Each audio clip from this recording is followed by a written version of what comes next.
All right, welcome everybody to our August 22nd membership meeting, regular membership meeting. I'm calling the meeting to order at 1:33 p.m.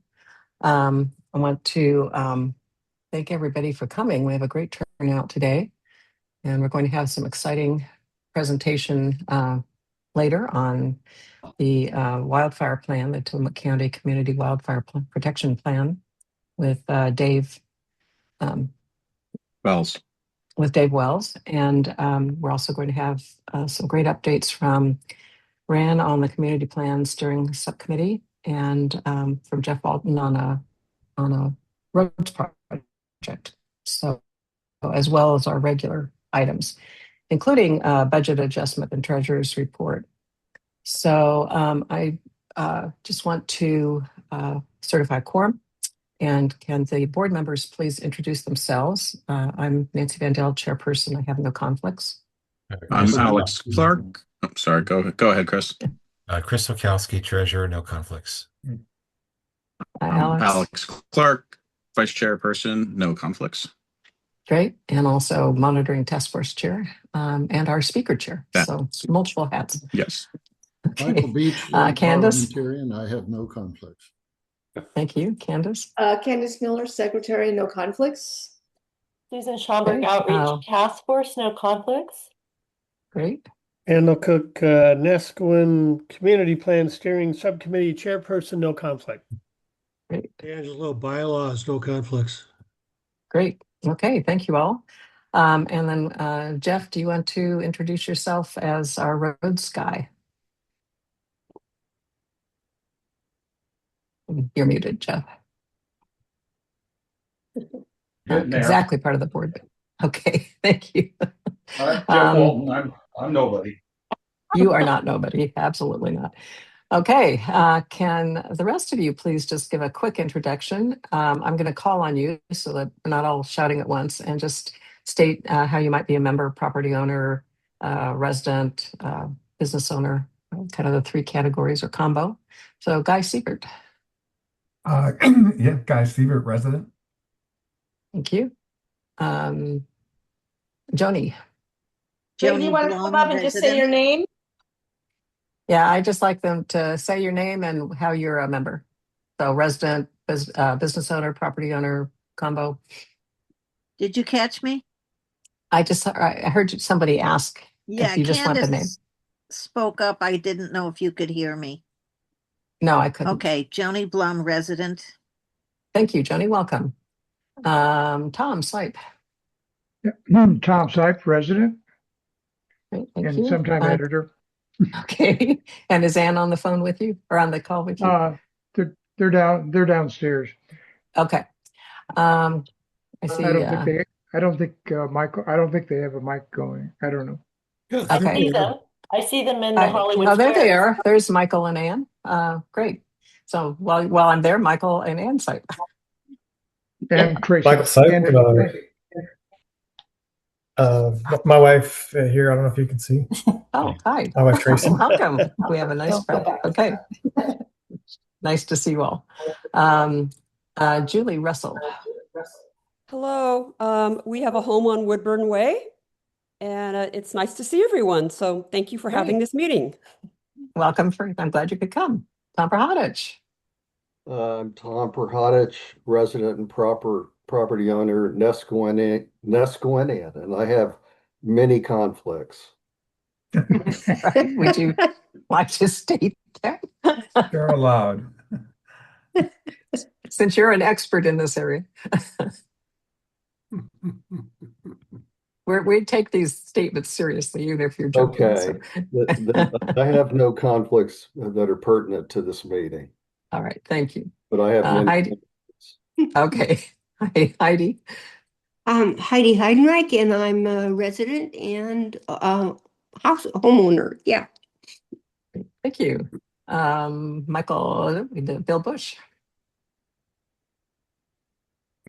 Bill Bush, South Beach resident and property owner. Great, thank you. Carol. Hi, I'm a property owner and resident. Wonderful, good to see you. Or well, good to hear you. Gregory Miller. Gregory Miller, property owner and full-time resident. Great, thank you. Barbara? Thank you. Gordon?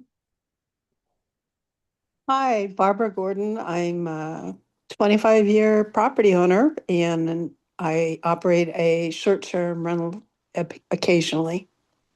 Great, welcome. Barbara Triplett? Barb Triplett, property owner and full-time resident. Great, thank you. And Karen? Karen Buza?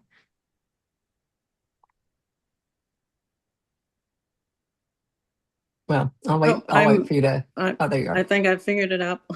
Homeowner for a while out there, but not a permanent resident. Okay, thank you. And I'm a property owner. All right. Thank you all very much. I'm going to just review the agenda. So I am going to, as I'm pulling this up, I'm going to make a plea to anyone who might like to be our recording secretary in terms of minutes. Candace took the job and is doing a fabulous job doing all the tech support on our website and our emails and all sorts of different important things, but not minutes. And I've done them and I'm doing a really bad job getting them out in time. So if there's anybody out there who would like to do or is willing to take on the job of minutes, the main minutes would be the video. I would send you the beginning that has all the participants and the format and all of that. Why can't I see it?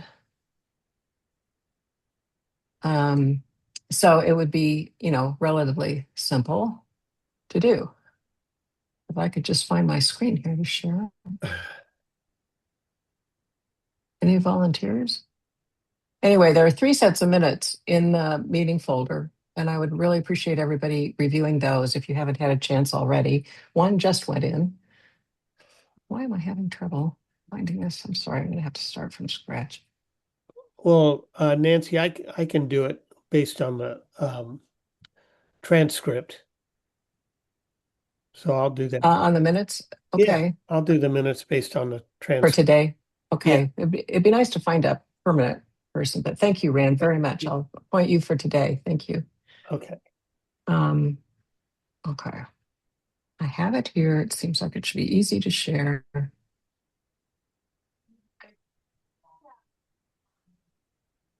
And it's not just for the agenda, it's for everything else. Oh, I guess it's right there. Okay. Can everybody see the screen? It's coming up. There it is. Oh, that's the Okay. there you go. All right. So we have a full agenda today, like we did last month. So we have minutes approval, and I'm going to defer those to toward the end of the meeting, maybe halfway through. For April 11th, it was deferred last time, June 13th. Both of those are regular membership meetings, and then the July 30th special membership meeting. And then I have an executive board report. Sarah's not going to be here, so we're not going to have the Tillamook County report. And have some just brief announcements, Tillamook County notices. And then we're going to turn it over to Chris for a budget adjustment and grant request. The grant, but all of that's in the meeting folder for you to look at. And then a report by the monitoring task force with Alex Clark and Guy Sievert. Secretary's report with Candace Miller, and then a longer community plan steering subcommittee update. Rand's report is in the meeting folder. And then an update from Jeff Walton on a kind of new Tillamook County roads project that he's been working on. And then our main presentation today on the Tillamook County Community Wildfire Protection Plan with Dave Wells. And then member comments. So, and then our calendar. You saw, hopefully everybody's getting our email blasts, and you saw an extensive list of dates coming up on the meeting folders, and Rand will talk about a lot of those as part of the community plan feedback sessions and meetings. But these are some upcoming regular meetings that are coming up as well. So any comments on the agenda as adjusted to remove the Tillamook County report and to move the minutes later in the agenda. Okay, hearing none, the agenda is approved as discussed. Going to remove that. So you'll see that there are minutes in here. Hopefully they're all three. Yes. The minutes from April 11th, the minutes from June 13th, which are extensive, and the meeting minutes from July 7th. So I'd appreciate everybody having a chance to review those as we go forward. So in terms of the executive board report, we have been busy. It seems like I got elected and I'm going to stop sharing. I got elected and it's like all these fires, literally wildfires, fireworks, everything with fire broke loose. And I'm sure it's all totally coincidental. But we've had a lot going on and I'm really hoping it kind of gets a little less now, at least less urgent. We're going to be very busy with community plan kinds of things, but at least they're expected and not so urgent. But we've been making a lot of progress. We really appreciate the community support on the fireworks ordinance issue and then on the wildfire plan, both of which came very, very quickly and very, very suddenly.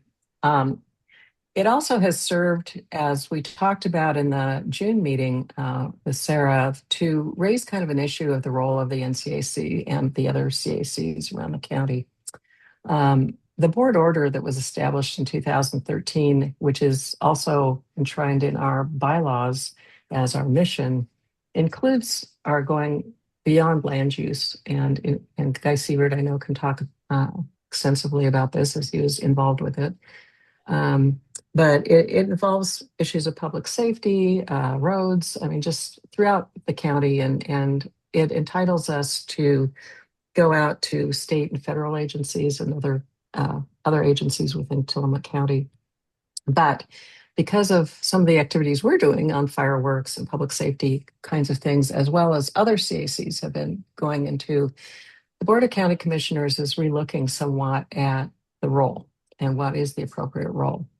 So one of the things we're doing is Commissioner Aaron Scar, who oversees the Community Development Department, under which the CACs were set up under Sarah Absher, is going to be coming in and talking to the board in a special meeting that has not yet been scheduled, probably in late September, early October, to talk about what we envision as the roles of the CACs and have a conversation about that. She's going to be doing that at all the different CACs, and then there will be discussions among the Board of County Commissioners on the role of the CACs. So we're having it as a board meeting, but our board meetings are open to all of our members. So we will be publicizing that extensively as soon as we have a date established. And I'm hoping to be able to meet with Commissioner Scar one-on-one with Sarah when I'm in town here in the first week of September. So I think ultimately it's going to end up really helping us, helping everybody, the commissioners, Sarah, the other department heads, and us and the other CACs on understanding protocols on how to operate effectively and efficiently. So it's going to be an interesting time going ahead. Hopefully we're not going to be in a position of needing to actually do things under the kinds of timelines we've had to do with these two urgent things that came up, the fireworks ordinance and the wildfire plan. But I think it's going to end up being very productive. But I'm optimistic. So, we do serve at the pleasure of the board. Sarah, we report to Sarah, and we were originally established as a land use kind of function on land use, being able to provide input on land use issues to the county, as well as to receive information from the county. And we're certainly doing that. That's been very active with that. But, there are a lot of different public safety issues that we were considering actually setting up a public safety task force or subcommittee going forward. That's going to wait until we have these conversations. It also gets into our banking and finance kinds of things. So there's a whole bunch that I think is going to get resolved as part of this, and we'll keep you informed as we go along. Before I go on to other items, is there any discussion on this? I see, Guy, that you've turned your camera. Yeah, I just wanted to add a couple things. So when this form of the CAC was chartered, for lack of a better term, by the county, it was 2006. And there was some confusion as to what the kind of the goal one organization was for Neskowin, and the NCA played part of it, other groups played part of it, but anyways, so in 2006, the first bylaws were drawn up. In the first bylaws, it was clear that the CAC was expected to, yes, give feedback on land use issues to the county, the process by which we would do that, which had to meet goal one procedures. But it also included that the CAC would look after, and I'm paraphrasing here, the general interest of the community with other agencies that impact Neskowin. So right from the beginning, that was always in the language. And I think where we got in trouble, and Nancy, you and I have talked about this, is a number of years ago, the CAC collected money and hired an attorney to fight a land use decision by the county. And that is what started the concerns, the new charter thing that we got, all that. In retrospect, we got out of line, and in terms of the county, and I think we had some good guidelines set up after that. And so I'll be curious as to what comes of this current process with Aaron and the commissioners. Thank you, Guy. And I do think that we're clear that we are free to comment on anything the county is considering. Once they've taken a position, we lose that ability to go in and take a different position. We can take a position of support, but not a different opinion after. But out of that, Guy, I understand that in 2013, the board order was revised and CACs were actually created that had been called something else in the past previously. And they actually did, again, include a lot of these different things that are of interest to the community to be able to advocate for or against. So would that be correct? Right. And that meeting with the county commissioners and the CACs, which I attended in 2013 or whatever, was one that, because we weren't the only ones, there was a couple of other CACs that were very active and taking positions that the county did not agree with. And so that was the kind of negotiation that came up with that document that you're referring to, the 2013, 2014, I can't remember. That kind of outlined, 2013. Yeah. 2013, which outlined our current role, which includes, because I think the CACs were insistent that, there are other areas in which we need to be active and represent the needs and views of the community, not just land use. So, right. Thank you, Guy. And Michael, I see your hand. Before we go further, and I call on you, just to let you know, we have enough people here. And particularly when we're sharing the screen, we can't always see if you're raising your hand. Please go into the chat and say that you would like to speak, ask a question, or you can either ask a question itself in the chat, or you can say, I want to speak. And Susan, would you please monitor the chat as we go forward? Thank you. Okay, Michael. As we get into this discussion, in past incidences of the same discussion, I noticed the sensitivity of it, and that people are careful about what they say and how it's characterized and so on. But I'm also aware that when you ask an unincorporated group of people to get together, that's a marvelous event. It brings people together. We get to know each other. We talk with each other. We understand what our relationships are with each other, and we're going to come up with things that the county needs to hear about. And that's an important relationship. And so it just makes perfect sense to me that as we get together and we talk, things are going to arise. And as they arise, then we ought to be able to clearly share with the county what our thoughts and what our feelings are. And I don't have any problem with that. And I certainly hope that the county doesn't as well. Yeah, thank you, Michael. I agree. And I think ultimately this is going to end up being a really good thing. We'll know exactly who to contact, how we can contact, particularly if it's someone outside of community development, how we go about, do we talk through the commissioners? Do we go directly to one of the department heads? Like Chris Lady has already established a relationship with us. He's the director of public works.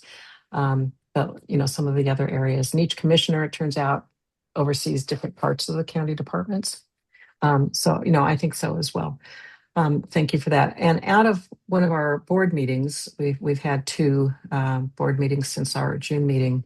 We have them monthly, and they are open to the membership.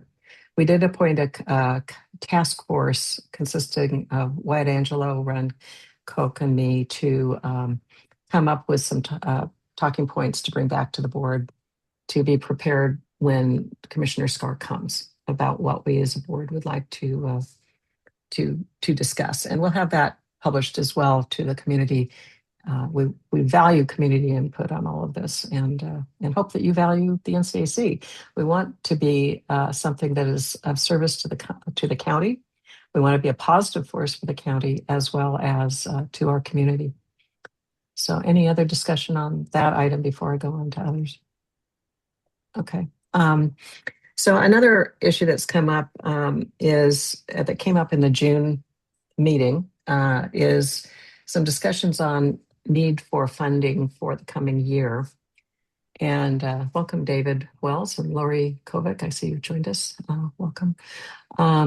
Is funding, and Chris is going to be going over an adjusted budget that is amended because there were some increases that we weren't anticipating, and we'll go through that.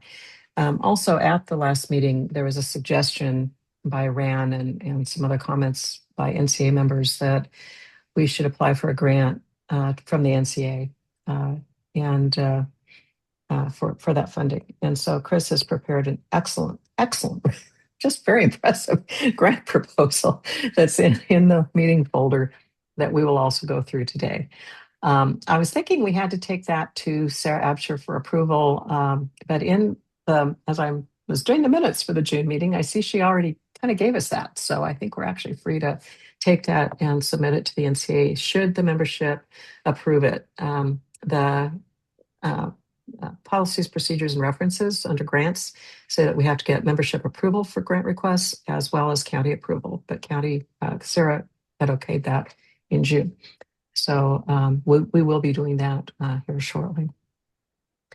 I think the other area that was covered after our June meeting was the Tillamook County Community Wildfire Protection Plan that Dave is going to be talking about came up. We hadn't been aware of it. And so we, as you know, had a couple of special meetings to talk about that and draft a special board meeting to talk about that and draft a response. Because we had gotten community approval, NCAC membership approval on the fireworks ordinance, we stayed within that area and only talked about 2 items. One was suggesting that they add fireworks enforcement to the plan and why. And the other was asking for a delay on approval to allow for more public input because a lot of people in the area had not heard about the plan. Otherwise, though, as we're going to hear shortly from Dave, it's a really impressive plan. And we've sent out a number of emails about it with links to the plan. And Dave will be covering it today. It's going to be really vitally important for all of our members, property owners, residents, to understand what's in it and how Nescoin is either in the very high risk or extreme risk, as Dave will go through, compared to other areas of Tillamook County. I have to be clear about that. It's not compared to the rest of the state or the rest of the country, but we are up against a national forest, and we do have some issues with egress routes being constricted, et cetera. But there's nothing mentioned about fireworks, which can be a real cause of wildfires. So we ask that that be happened. The statement that we had, I don't have it in today's meeting folder, but we've had it in previous ones. I'll add it during the meeting for you. But we did get that sent to the county and to the list that Dave gave us of the partners that were responsible for the grant to produce the report. So I want to give Dave and all of the people involved with that report huge kudos for a very extensive plan, as you will see. And I think that's it for what I was going to cover in the board report. Just check the agenda. I think we're going to Chris here. Announcements and community notices. So, mea culpa, apologies from me. There was at the June meeting, I said there had been a couple of Tillamook County land use notices that they didn't seem all that important. I have learned my lesson. One was, and it was about breakers number 11 height restriction variance permit request. So we learned that was of huge interest to the community. We did send out a notice before the public hearing, but it was only like a day or two ahead of time. So that will not happen again. We have taken measures to make sure that we err on the side of letting you know about land use ordinances. And Candace has actually set up a tab on the main page of the website to place all those land use notices, variance requests, permit requests into the file. So that will be there. We will also send out emails about them. So the breakers number 11, as we put in our most recent email blast, and thank you, Candace, concerns an appeal that was made. This was to increase the height of rebuilt structure number 11 at the end of the Breakers condominium complex. It had burned down several years ago, and now they're rebuilding. We did not take a position on it, but the Planning Commission did approve 4-1, approving the variance, and now there has been a appeal filed for that. So that's going forward. There was one hearing done already. You can in the email blast that went out, there's a list you can get in and see what the results of the first hearing are, but there's an opportunity for public comment on a hearing on the 26th, and all that information's in the email blast. Candace, do you know if that's being added to the main page of the website under the land use? Yeah, what Melissa said is the virtual, I guess, meeting link will be posted the day before the meeting on their website. Okay, great, thank you. So that's another update, and that falls under land use. Otherwise, there was only one really tiny land use update that came in that we have in the meeting folder, but I don't think it's worth mentioning unless you particularly want to hear it. Candace, what do you think?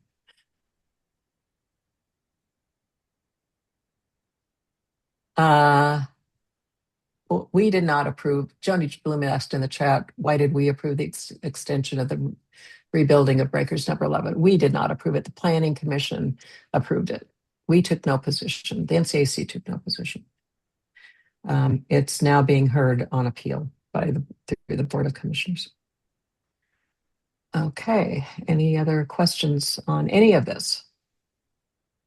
Okay, we're going to go ahead and move on to the budget. So, Chris, and the grant request. Do you want me to pull up the budget adjustment or the treasurer's report, Chris? You pull up the treasurer's report. Okay. Yeah. So we had, when we last met in June, we had a balance in our checking account of $370. We had no cash outflows since then. And we've had one cash inflow, which was a PayPal donation of $100 received from Michael Beachley, of which $93 was the net amount received after PayPal fees.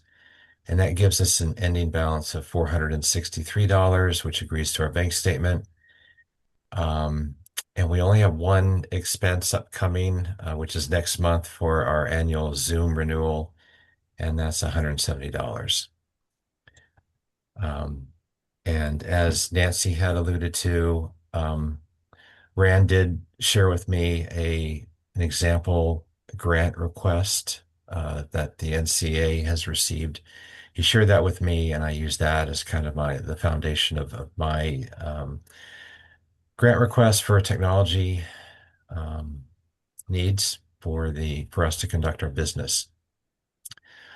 So that was drafted. That was also updated to agree to our proposed 2025, 2026, actually 2026, 2027 budget. And Nancy also had mentioned that we had a couple minor budget adjustments since it was last shared with this group. The new budget is for $1,077 for the next 12 months. And that's an increase of about $150. We had a slight increase in our Squarespace website fee. The original budget was $300. It was adjusted now to $331. We also had a Google Workspace adjustment from $90 to $168.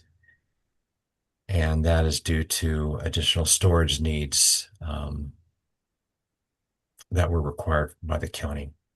And then we had a slight decrease in our Zoom Pro level.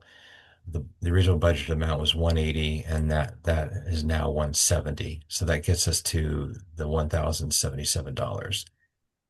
And our grant request with the NCA is for $1,100. Nancy, are we planning to have a polling question for approval of the grant request? No, I think we can just have it as a simple vote unless it's not unanimous. Then we will look at an alternative way of voting, Chris. Okay. But on the budget part itself, there's a chance that depending on the community plan feedback sessions, we'll give a heads up that there's a chance that we may go over 100 people. I'm guessing that won't happen, but if so, we may come back to you in October for another budget adjustment if we need to have a large meeting charge. So just based on past experience, we think that's probably not likely, but it'd be great if it is. It'd be terrific if it is, and we can deal with that then. Are there any questions for Chris on the budget and the treasurer's report? Okay. Hearing none, Chris, would you like to make a motion to approve the budget as amended? Sure. I'd like to make a motion to approve the budget as amended. Okay. Is there a second? Thanks. Thank you, Ren. Any further discussion? All those in favor of approving the budget as amended, please say aye. Aye. Okay, now here's the important one. If there's anyone who objects, we're going to go to a different kind of a vote because you can't hear everything on Zoom. If even one person objects, we will go to a different type of vote. Is there anybody who votes nay, who objects to the budget as amended? Please say no. If you're having trouble turning off your microphone to be able to, or turning on your microphone, say something in the chat that you disagree or you're voting no. Pause. Okay, hearing none, the motion is adopted. Thank you, Chris, very much. So I'm going to now pull up the grant request. We should add you to take minutes, Chris. You're exceptional here. This is we need to approve this as a membership to go to the NCA, and for their consideration to approve it. And it's good timing because they're having a board meeting and a membership meeting over Labor Day weekend. So basically it's asking for a grant of $1,100, what it will cover, why it's essential, information about the NCAC and what we do, and how we align with the NCA's mission and Neskowin Community Association's mission, and how we're organized, et cetera, and the budget, and conclusion, requesting the grant. So are there any questions about the grant? Okay, could we have a motion to approve the grant request to the NCA as provided? I would so move, Nancy. Okay, thank you, Wyatt. Is there a second? I second. I second. Thank you. Any discussion on the motion to send the grant application requesting $1,100 to the NCA? Okay, hearing none. All those in favor of the motion to approve sending the grant application to the NCA as presented, please say aye. Aye. Aye. Okay, all those opposed, please say no or put a note in the chat.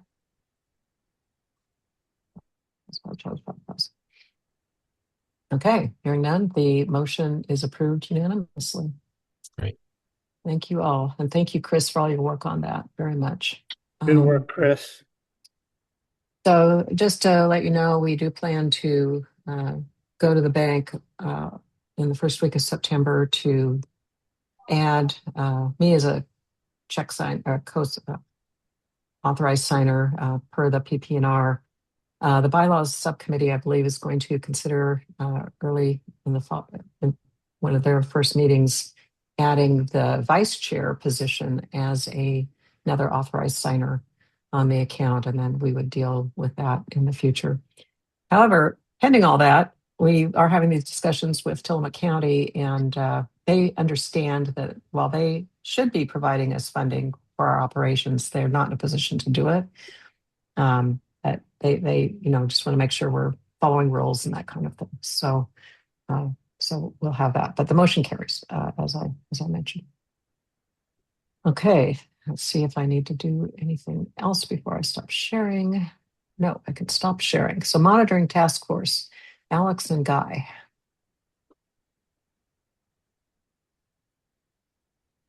Let's see.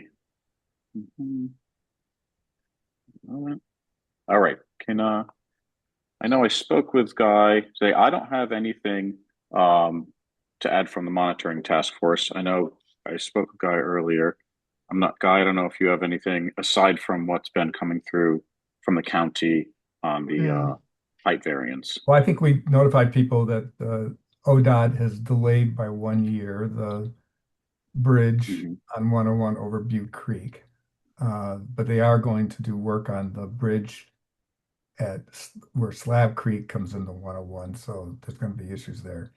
One of the things that's happened actually in the last week, Alex, that you and I haven't had a chance to talk about, the legislature passed something this year that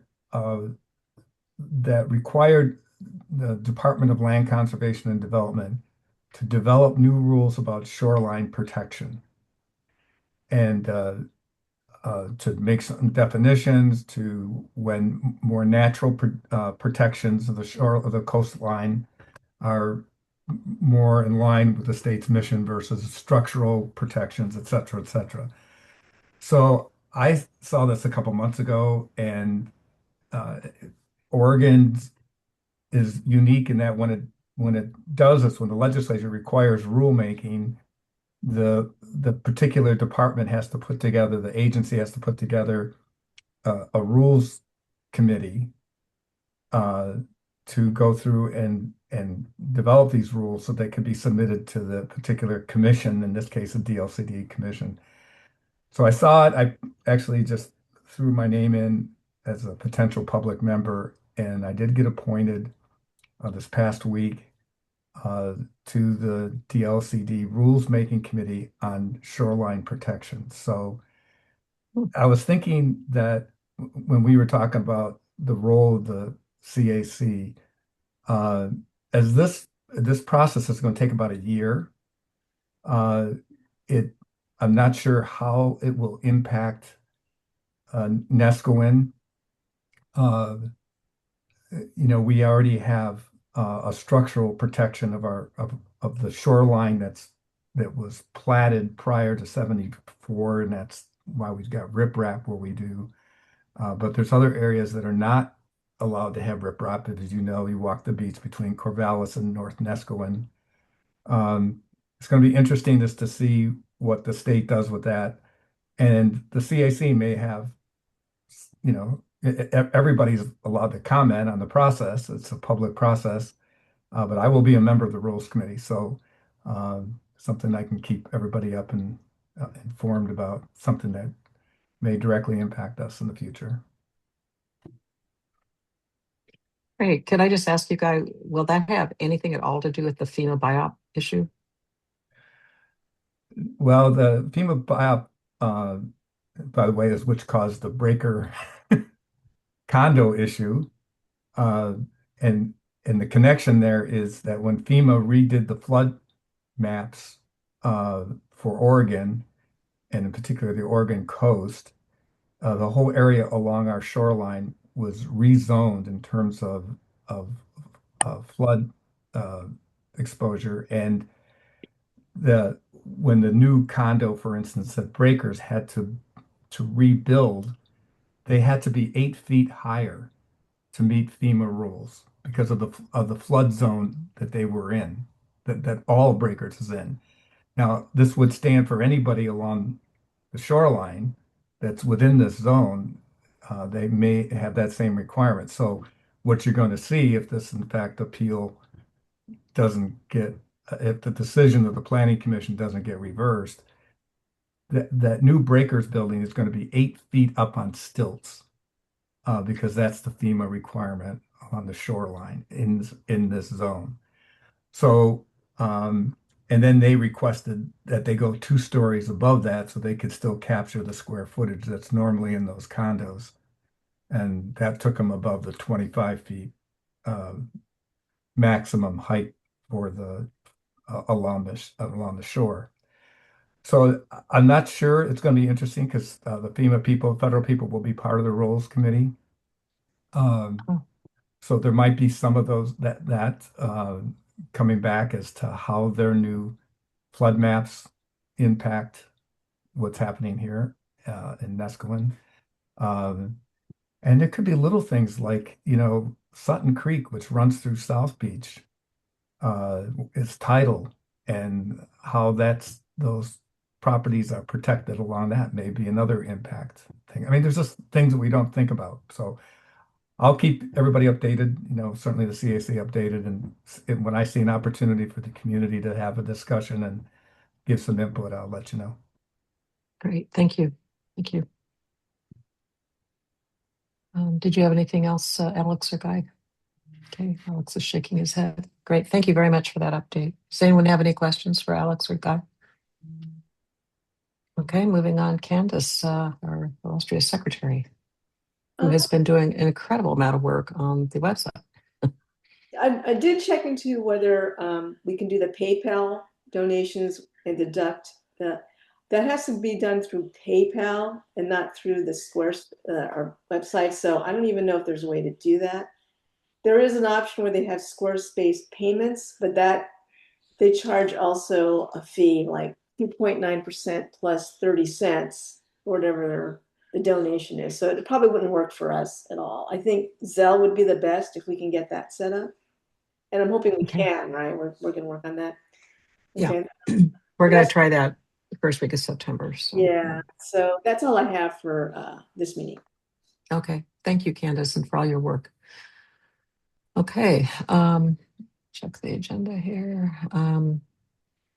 So we have the Community Plan Steering Subcommittee update. Ran. Okay, so this report is published in the thing. So if I go through this, you can ask me questions, but you can also refer to the report that is.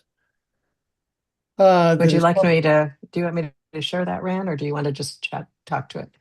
Well, I'm just going to read it, just so Okay. it's read once through, and then I don't get sidetracked because it could take all day if I get sidetracked.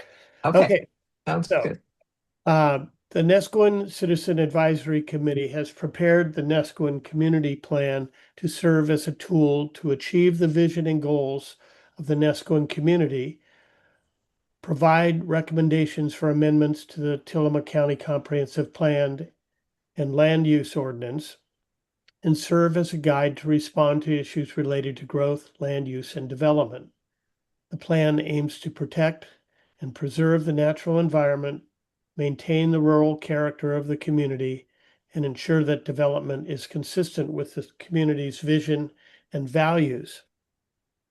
According to Oregon Land Use Statutes, the 2001 Neskowin Community Plan, which is in place at the county currently, is overdue for updating.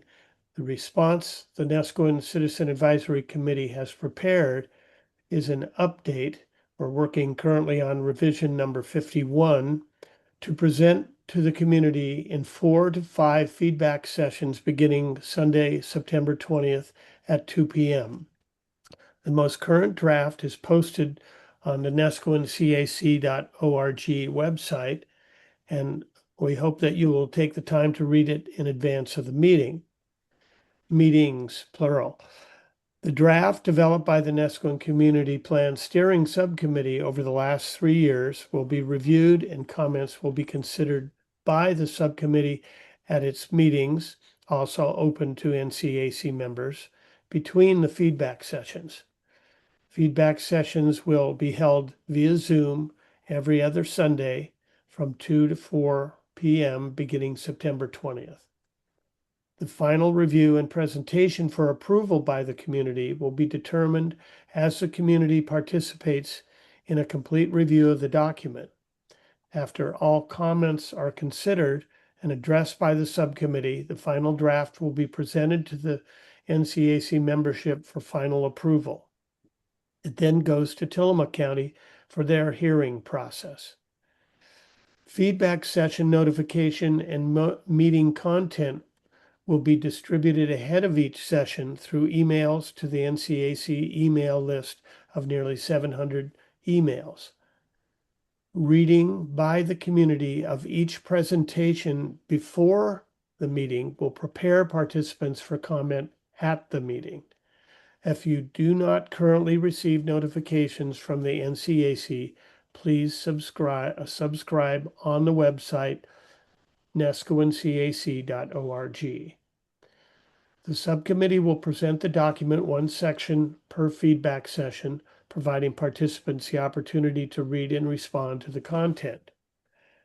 Tillamook County Director of Community Development, Sarah Absher, and subcommittee members will help participants understand how policy and land use actions connect to our community plan and how the appendices capture Neskowin community concerns and aspirations to document the values and vision of the Neskowin community with potential use in future grant writing and public testimony for actions by the community.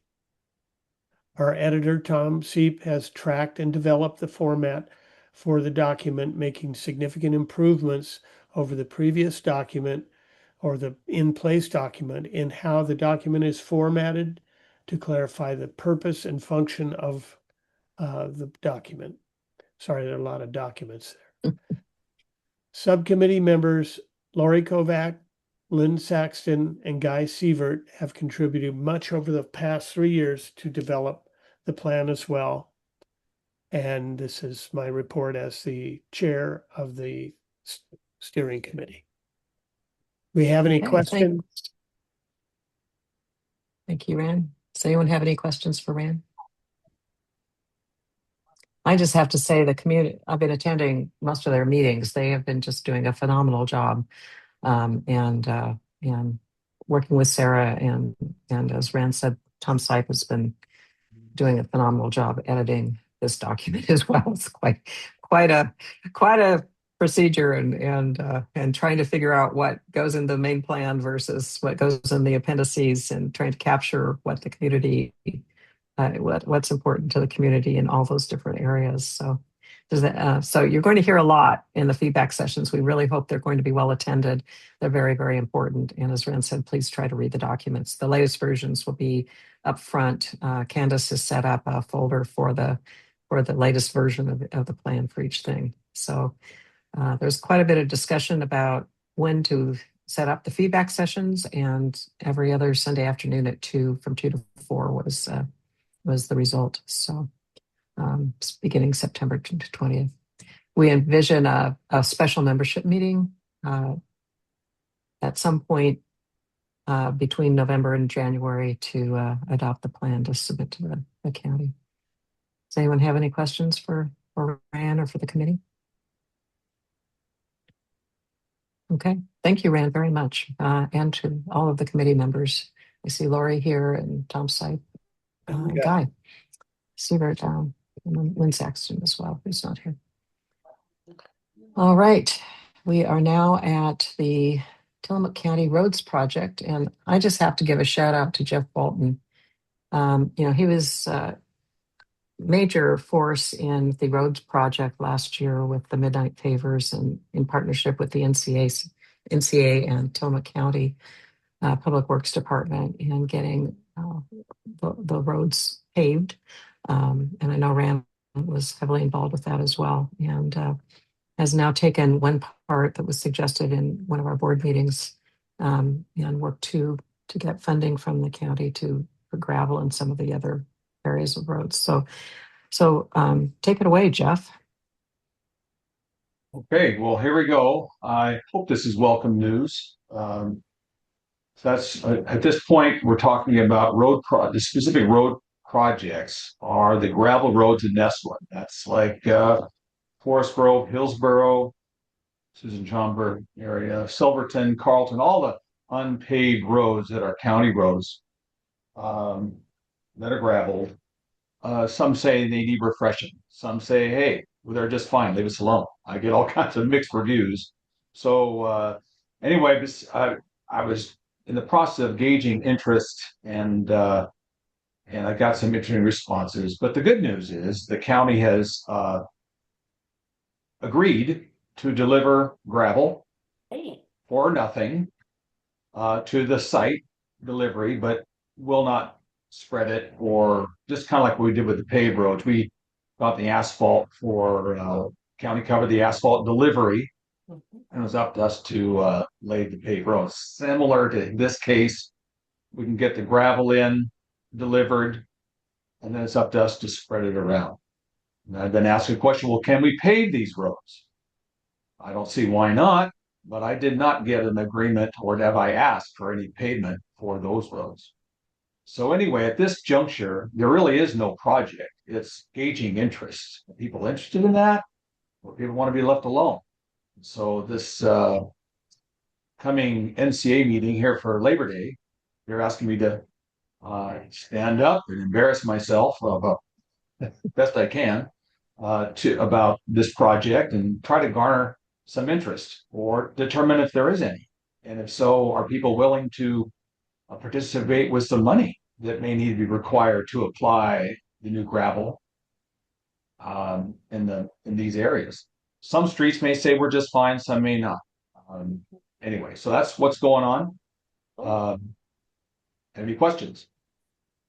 So Jeff, have you spoken to Mike Morris or the Midnight Pavers about any interest in helping grade the?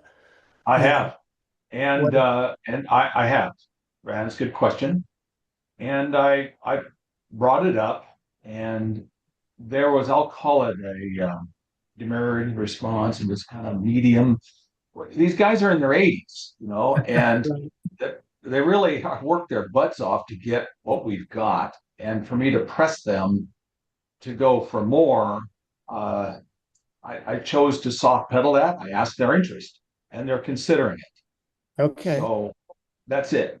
It's a lot of work, and to be pushing that material around, and so yes, I've approached them. Thank you. They have not agreed to do it at Okay. this moment. And they haven't said no either, right? They have not said no. So it We'll sounds call like it maybe.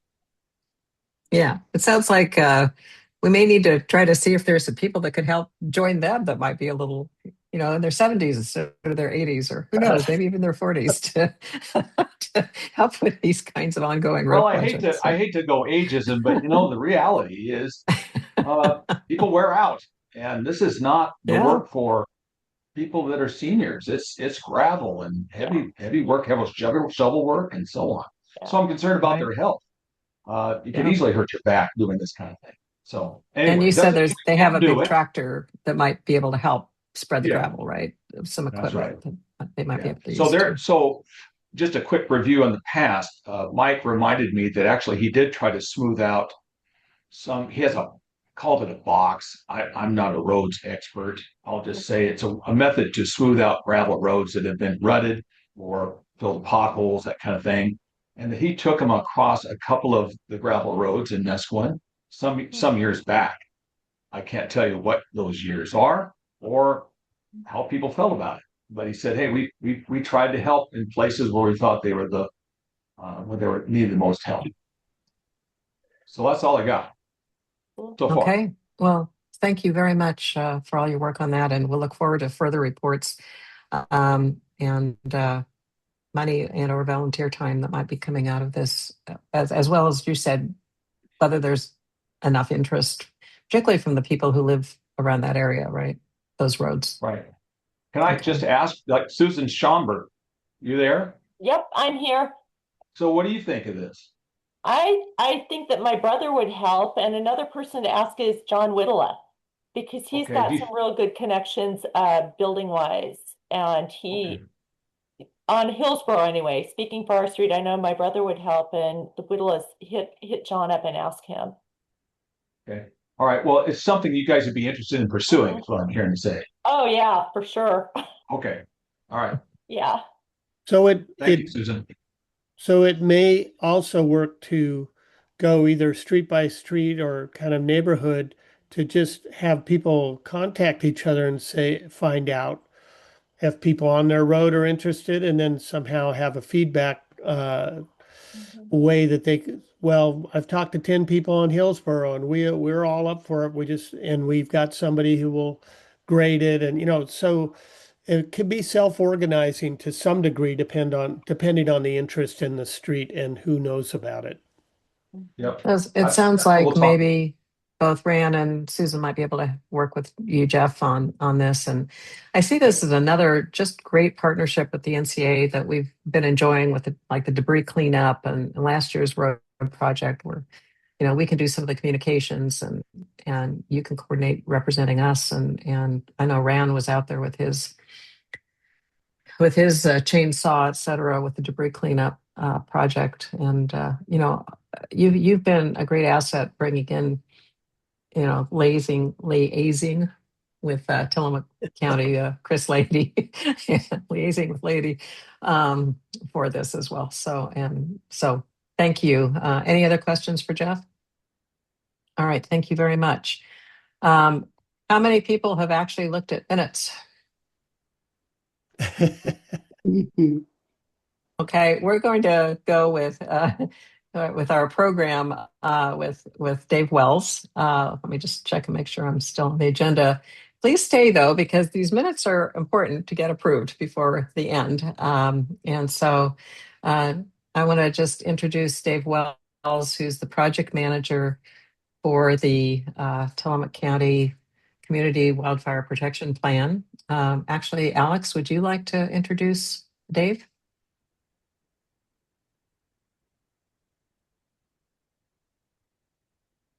Alex is Hi, coming there we on. are. Hi. All right, Dave, thanks for joining. I saw you hop in earlier, and as predicted and discussed, we did have a good amount to go through before your part, but I appreciate you coming on in a timely fashion. So you got voted from the county as the best person to be presenting this pretty well thought out and elaborate wildfire plan.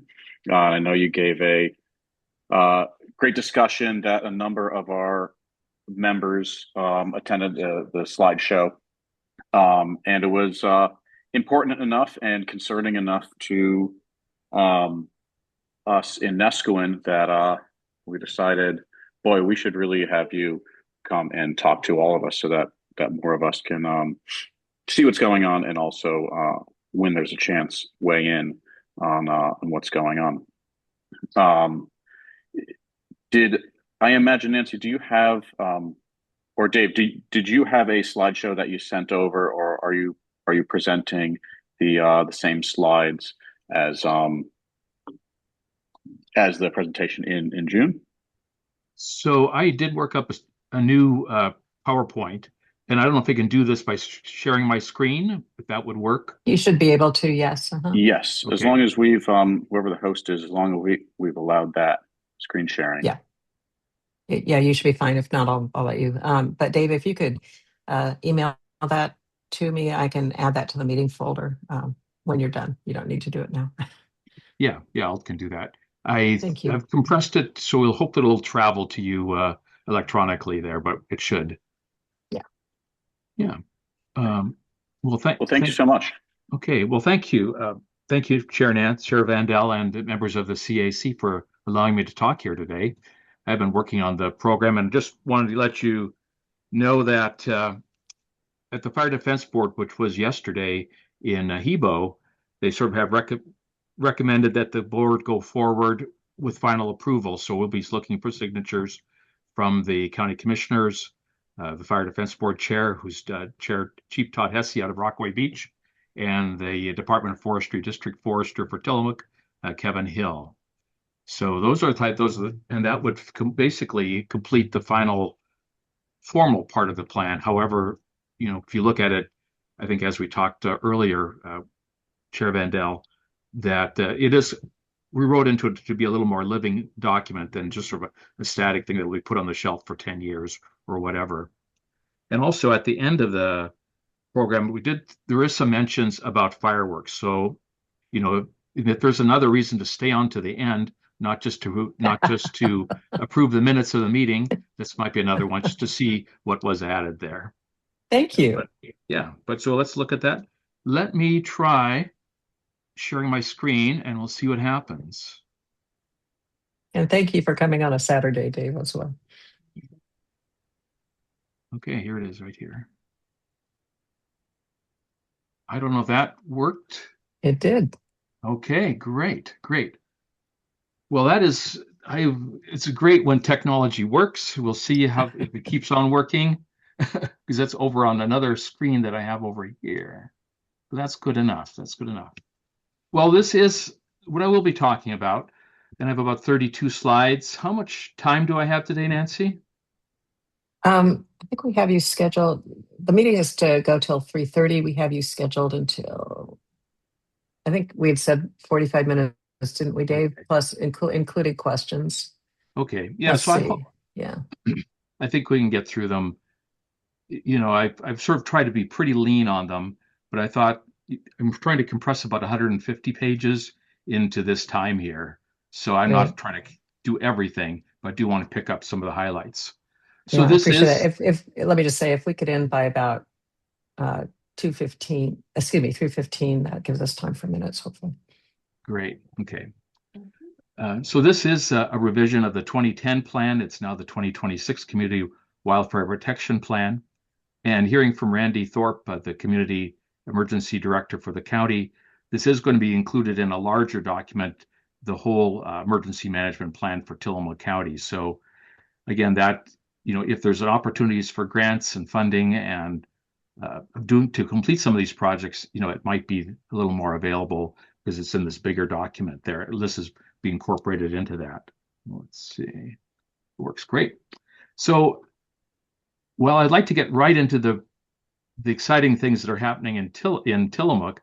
I did think it'd be worthwhile looking at the bigger picture. I don't know if anyone who's listening to the TV, radio, other documents out there, this has been a tough year of fire in Oregon. Right now, there's been almost about 2.5 million acres of fire on this in the state right now, which is well above the 10-year average there. Just to give you an idea, that it says regional preparedness level 5, ODF, which is the Department of Forestry, activity level 5, it goes through 1 through 5. So it's really, when it says 5, that means there's very few wildland firefighters left to to go out to new fires. So just to really want to encourage everybody to be fire safe. We'll talk about, what fires and how fires are caused in Tillamook County in just a moment, but just wanted everybody to be fire safe, but also do what you can to prevent wildfires. This is a real important time for that. The Department of Forestry also has this email update that you can subscribe to. That'll provide you that same wildland fire situation report that we're looking at here. And so just to give you an idea, this is on that report. All the fires, the current large fires in priority fire are lined up here. The Grasshopper, which is by Mount Hood, a bunch of other ones, the Narrows, which is by Estacada. If you've ever been up the Clackamas River, it's a really beautiful spot. This was involved in part of this was in the fire of 2020, and then a whole bunch of other fires in Oregon. And this, the weather forecast coming forward is not overly calming for us. Believe me, living on the coast is wonderful. But here they talk about low pressure arriving today, which was yesterday. It can bring thunderstorms nearly anywhere across the geographic range, moderate to strong mixing, good smoke ventilation. But the thing that I look at here, and I've been on a fair number of wildfires, as the low pulls a cold front across Oregon region Saturday, thunderstorm coverage will expand. And what the cold front does, it's a strong, it's just a very strong, steady wind that can fan flames really quickly. So I just hopefully, all the firefighters that are out there are going to be doing the best they can. And again, for us not to for us not to add to that fire risk and the number of fires that are in place right now in Oregon. So about,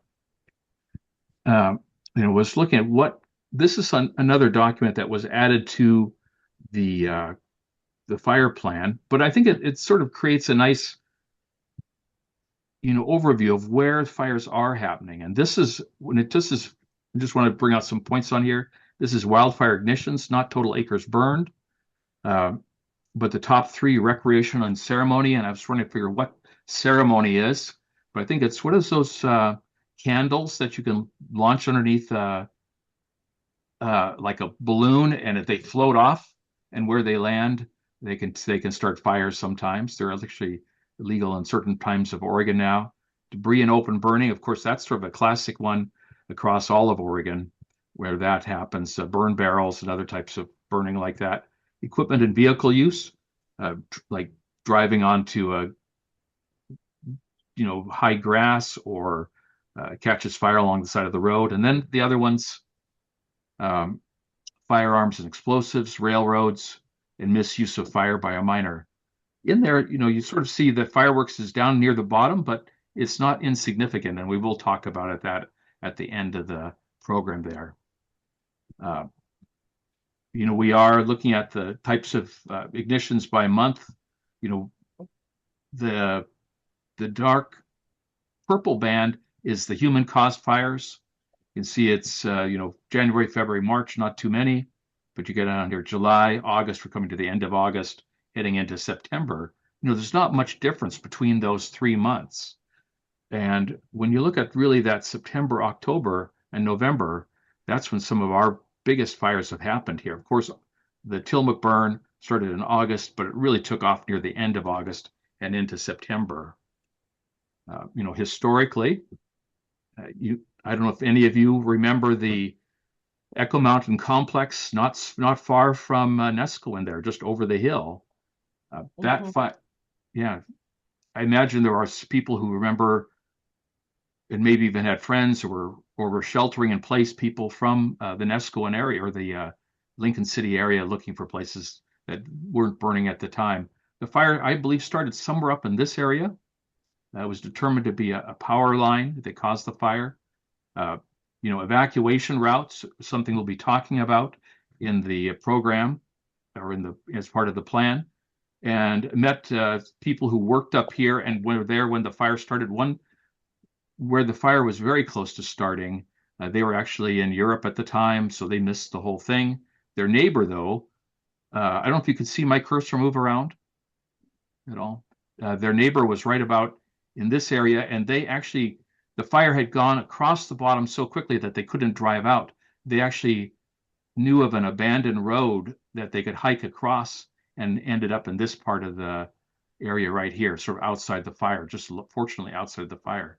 But as these fires can happen quickly. And if you remember what that day was like on September 7th, that just was hot, steady east wind, and then anything that sparked took off on big fires. That was the big fires up the Clackamas Drainage, Santiam Canyon, Eugene, and the ones down in southern Oregon around Grants Pass and Medford and there's other cities down there, but Talent, these places like that, it just really went. So fire can happen here. A lot of history of that. There was a fire team that handled this one, fire up in Tillamook County, the Pike Road fire. There was no fire team available, and it was really the local loggers and people who had equipment, like heavy equipment, that were asked to come and work on that fire. So getting back to the plan, I know these are some slides that just having a lot of writing is not the best way to have it. So I'm going to try to simplify or shortify with the highlight in there. The strategic goals: improve life safety with respect to wildfire hazards, mitigate undesirable effects on the property. And, I think there's really two parts there. One is there was a part that, say state, county, and maybe local government would work on. And the other is the part that would be individual landowners would be working on. And we'll get to that again in the piece too, but there is both of those components here. And other desired outcomes: promote wildfire hazard awareness. And I think this is one of those pieces today, talking about that. Reduce the risk of unplanned human-caused ignitions. I think, asking everybody to be fire safe, and, especially at this time of the year, as we're coming into some very, another month of high fire danger in front of us. Foster a collaborative approach. Again, this has been helpful, these type of meetings, and prioritize appropriate hazardous fuel removal projects, and promote actions designed to improve suppression response. Nancy, I don't know, do you want me to take questions as we go through, or should we save it to the end? Whatever you prefer, David. As long as if somebody says something rather than me having to chase chats down. That sounds good. If anyone has any questions, feel free to put them in the chat or say that you'd like to ask a question, and then we'll find a good stopping point. How does that sound? That sounds great. Okay. Yep. Thank you. So there's sort of, some of these things aren't brand new, but I think it's worth repeating how important there are some fire suppression pieces and components to sort of like to reduce the risk of fire, to not necessarily reduce the risk of fire, but to stop them once they do start. One of them is, of course, the Nescoan Nestucca Bay Rural Fire Protection District. This is again from that meeting yesterday. Apparently, their volunteers there are sending a lot of people out to get experience to support operations like wildfires. It used to be that Nestucca, or the Rural Fire Protection Districts, they would never send anybody out. And if they did, they would work strictly around the structures themselves, but now they're starting to go out into the woods to, in a sense, stop the fire or do fire mitigation work before it gets close to different structures. But they also need time to do that, and they need a safe place to do that. I should mention, Dave, that two of our members here today are volunteers for the fire district, and Wyatt Angelo and Alex Clark. So if either of you would like to chime in, feel free. And there may be somebody else who's on that I'm not aware of, but we do have two. Yeah, it's a good chance they have been asked to travel to different fires to get some different experience out there and to help out others in Oregon. Talking about fire departments getting a lot of experience, the Fire Marshal's Activation Operations Center, they call it the AOC, has been open for 40 days straight. People must be getting tired there. And for those members on the fire department, on the bottom, you might see join our team, volunteers needed. I think, of all fire departments up and down the coast, are looking for volunteers out there. And that's a pretty important way of staffing these groups. And I thank the two members that you have here for being volunteers. It is very, very giving of them. There's a lot of different opportunities too, like volunteer firefighters, a district firefighter, administrative office volunteers. There's cadet volunteers, a number of ways to participate if you'd like to participate in this community organization and activity. So you have the fire department. It may seem obvious again, but water is pretty important for fire suppression. There's the fire triangle. There's a piece of it that says heat, oxygen, and fuel. And if you can take away some of that heat with water and take away basically oxygen by smothering the fire and reducing the activity of the fire being able to get to fuel through water and cooling it down, it's so important.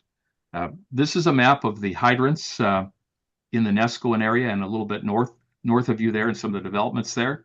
You can see South Beach going up there, the Hawk Creek Hills, the main community of Neskowin, some of the developments and some of the other developments further north of Neskowin. Shanley, is it Shanley Shores up here?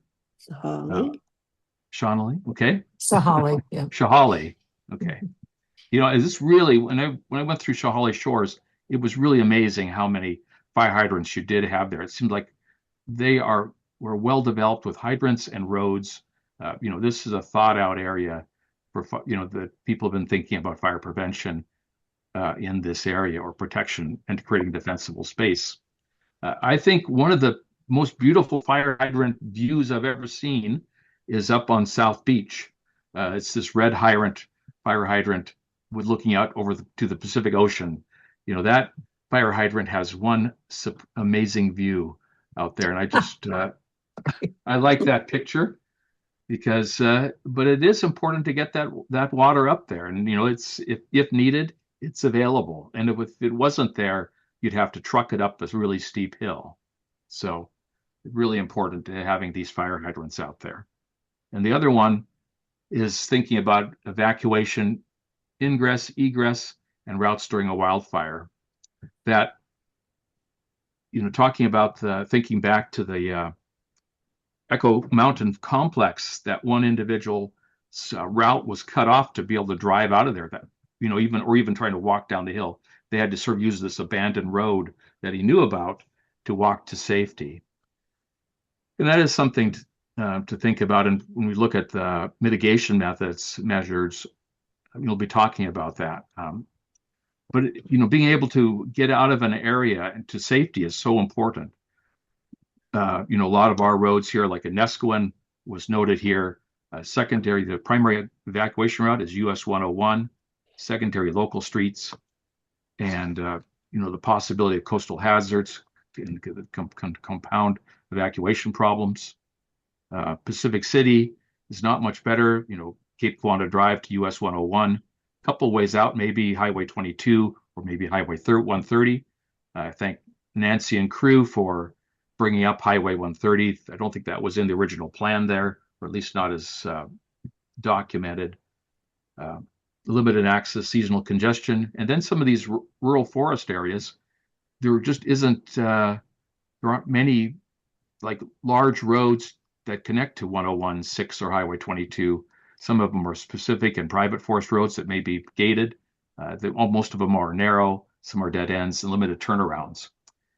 And if you try driving, these roads are sometimes, you might say, narrow, dead ends and limited turnarounds in the daytime. If you try doing that at nighttime, that's harder. If you try to do it when you're in a panic and it's smoky, it's harder even still.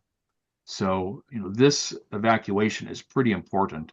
We've seen maybe you've seen pictures on TV of people driving through flames and all these other things, trying to get out. But, for us here, we have, some things that were noted: seasonal population fluctuations, concurrent hazards, which could be trees down, who knows what else, forest and exposure to fire spread. Really, one concurrent hazard could be our tsunami, if something started after that, forest exposure to fire spread. And we have certainly vulnerable populations, I think, here, skewing to being senior citizens and an older population than other places. And it's important to be thinking about, pre-planning for risk communities, language barriers, older adults, people with disabilities, and those without reliable transportation. Not everybody has reliable transportation here. Okay, move through here. So now we're going to get into the fun stuff. This is in the report. The community interface or Intermex community hazard rating, that's the ICHR, was done for all of Tillamook County. And and it's going to show up between low, these are sort of the categories: low, moderate, high, very high, and extreme. I think there are 5 categories. And as Nancy said, these are based on Tillamook. It's relative to Tillamook. It's not, say, something that would go on to like Sisters, Oregon, or other parts like Bend or other places, Prineville. These are relative to Tillamook. I wanted to give you a picture. There are sort of 2 parts of the analytical part to determine this. One was an analytical part, which I could go into the methodology if you want, but it is somewhat complicated, and I don't know if it's really that beneficial. But there was also an observational piece, and what the observational piece was looking at the age of the construction, how it was constructed, general maintenance of the areas, things like that. And we'll show you some pictures to give you an idea of what when we talk about low, moderate, high, very high, and extreme are, give you some ideas of what they look like. So this is an area of low. This is Cedar Springs. If you travel between Tillamook and say Neskowin, this is south of Tillamook, sort of in the Pleasant Valley area. You sort of see these homes, not a lot of vegetation right up against the edges of them. There is well hydranted. It's well, not much vegetation right next to the houses in a sense, or if it is, it's very sparse. Just to give you an idea of that. Tillamook wasn't even rated because of all the fields around that surround Tillamook, all the dairy fields and the operated areas that way. To give you an idea, this is the moderate area. This is a picture from Ocean Highlands. Again, it's a new development on the just south of Oceanside, just north of the main part of Netarts. It would be included in Netarts potentially. Again, wide streets. It's well hydranted. Newer construction. The type of siding on here is probably basically non-flammable siding. Vegetation, more or less moved back. As part of the plan here, there's going to be a recommendation to do fuels management along the back edge here. You'll see these trees here. But just sort of gives you an idea of what moderate look like, again, in that observational piece of things. We've then gone to high. This is a picture of the Capes. Things that may have brought it to high, besides the fuel rating and the analytical part, is the siding that's used here, primarily cedar shakes, or these are shingles that are on here, cedar shingles. You got a lot of decks that are overhanging. Vegetation comes right up to the buildings there.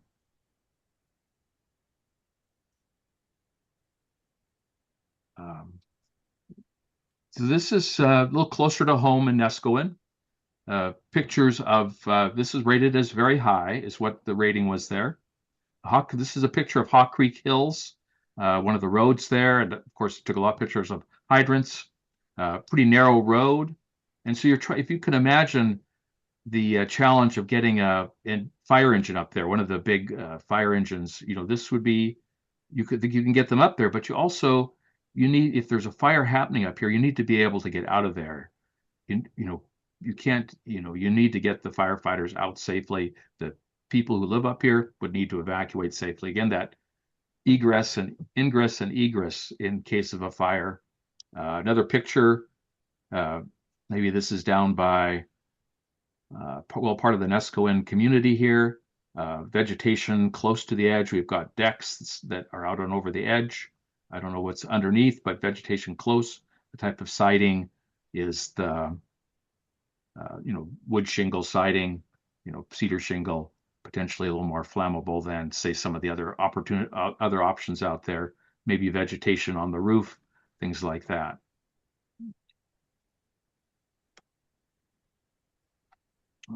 Back. And then we come to the idea of extreme. I have been up to Slab Creek.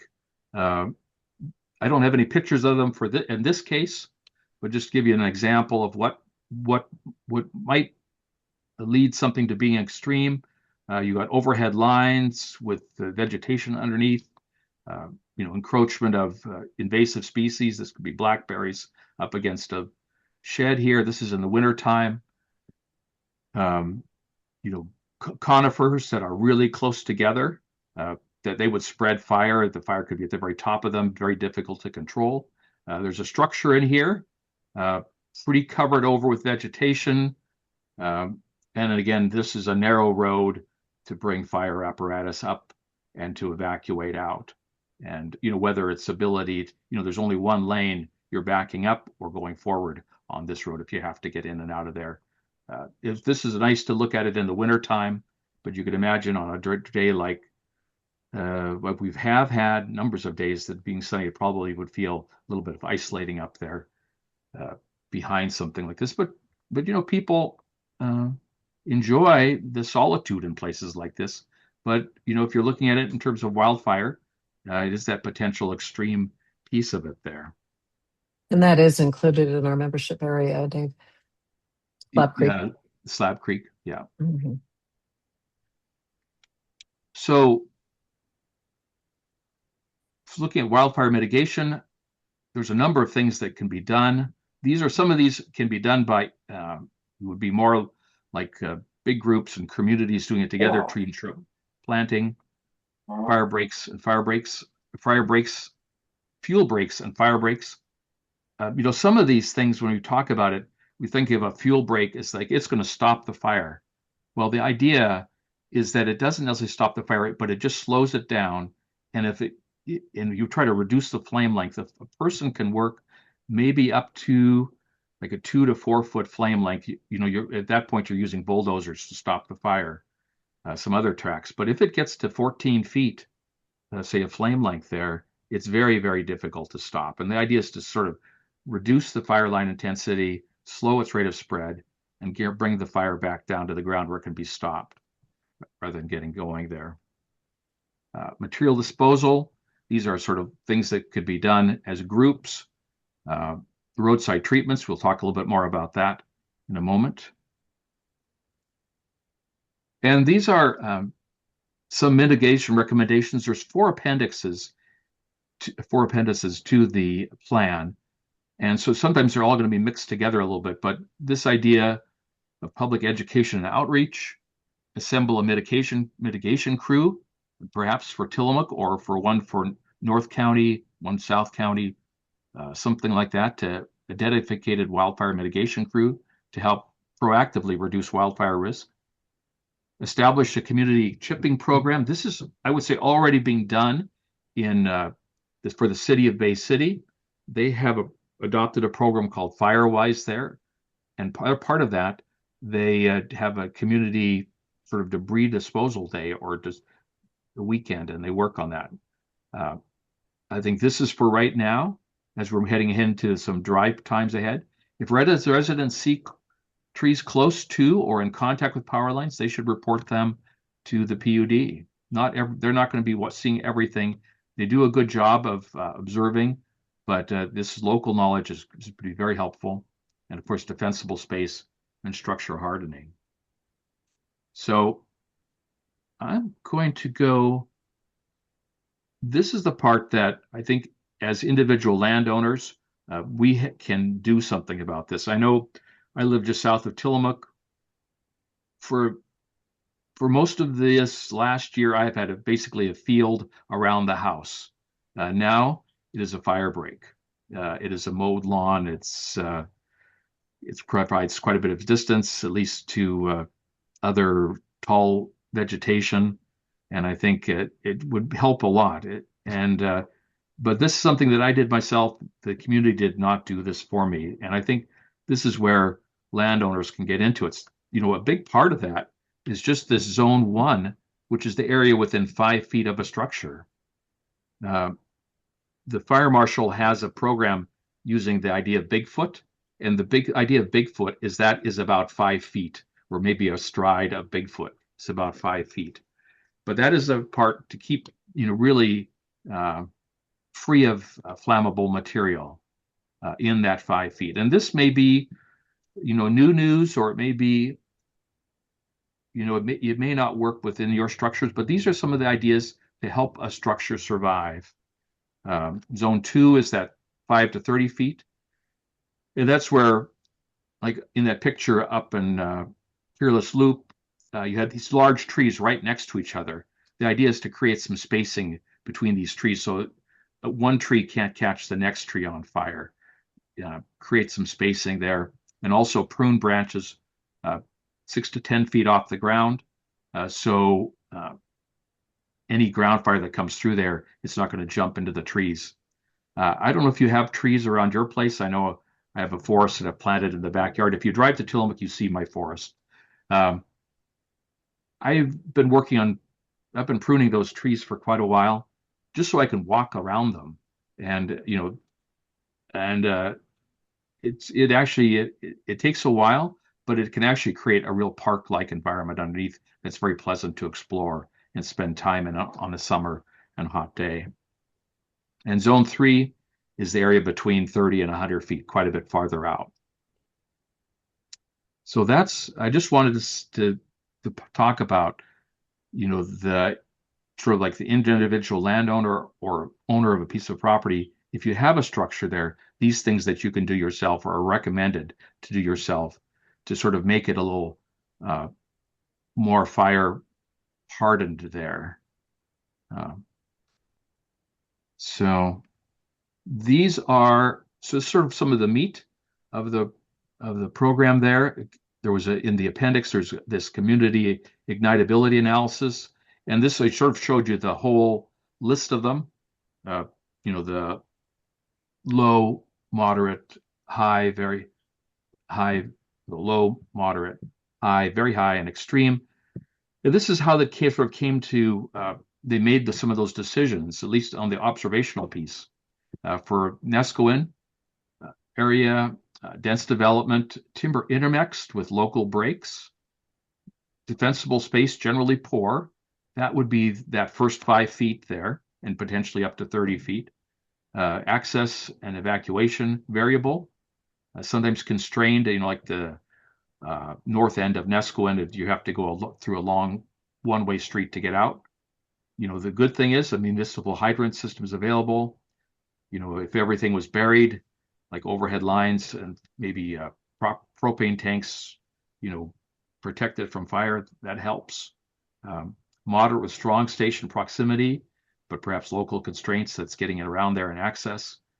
And then those priority mitigation actions, defensible space, fuel reduction, access improvements, and ignition prevention.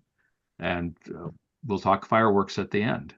there about that. It's just one of the type of ignition prevention type things. There was some, what I've done is in the plan itself, there are these different appendices, and one of them is like what we just saw, the Appendix A, the community ignitability analysis, and it goes through each of the communities that we saw, you know, that whole list there. But there's also another appendix that talks about mitigation, and that's where, you know, the contractor saw that, you know, if you could do some things here, it might make it safer. Again, in that egress and, you know, ingress and egress to escape a wildfire risk if it was in an area. Potentially for some of these, you know, operating apparatus, fire apparatus, some of them are dead end streets without much of a turnaround at the end. So if there was an opportunity to expand that, roadside treatments, that's like with ODOT, taking brush off the edges of the roads there to make sure that if there is a fire, that it doesn't encroach on the road itself there. So for Hawk Creek Hills, I don't know if many people, maybe some people in the group live up there.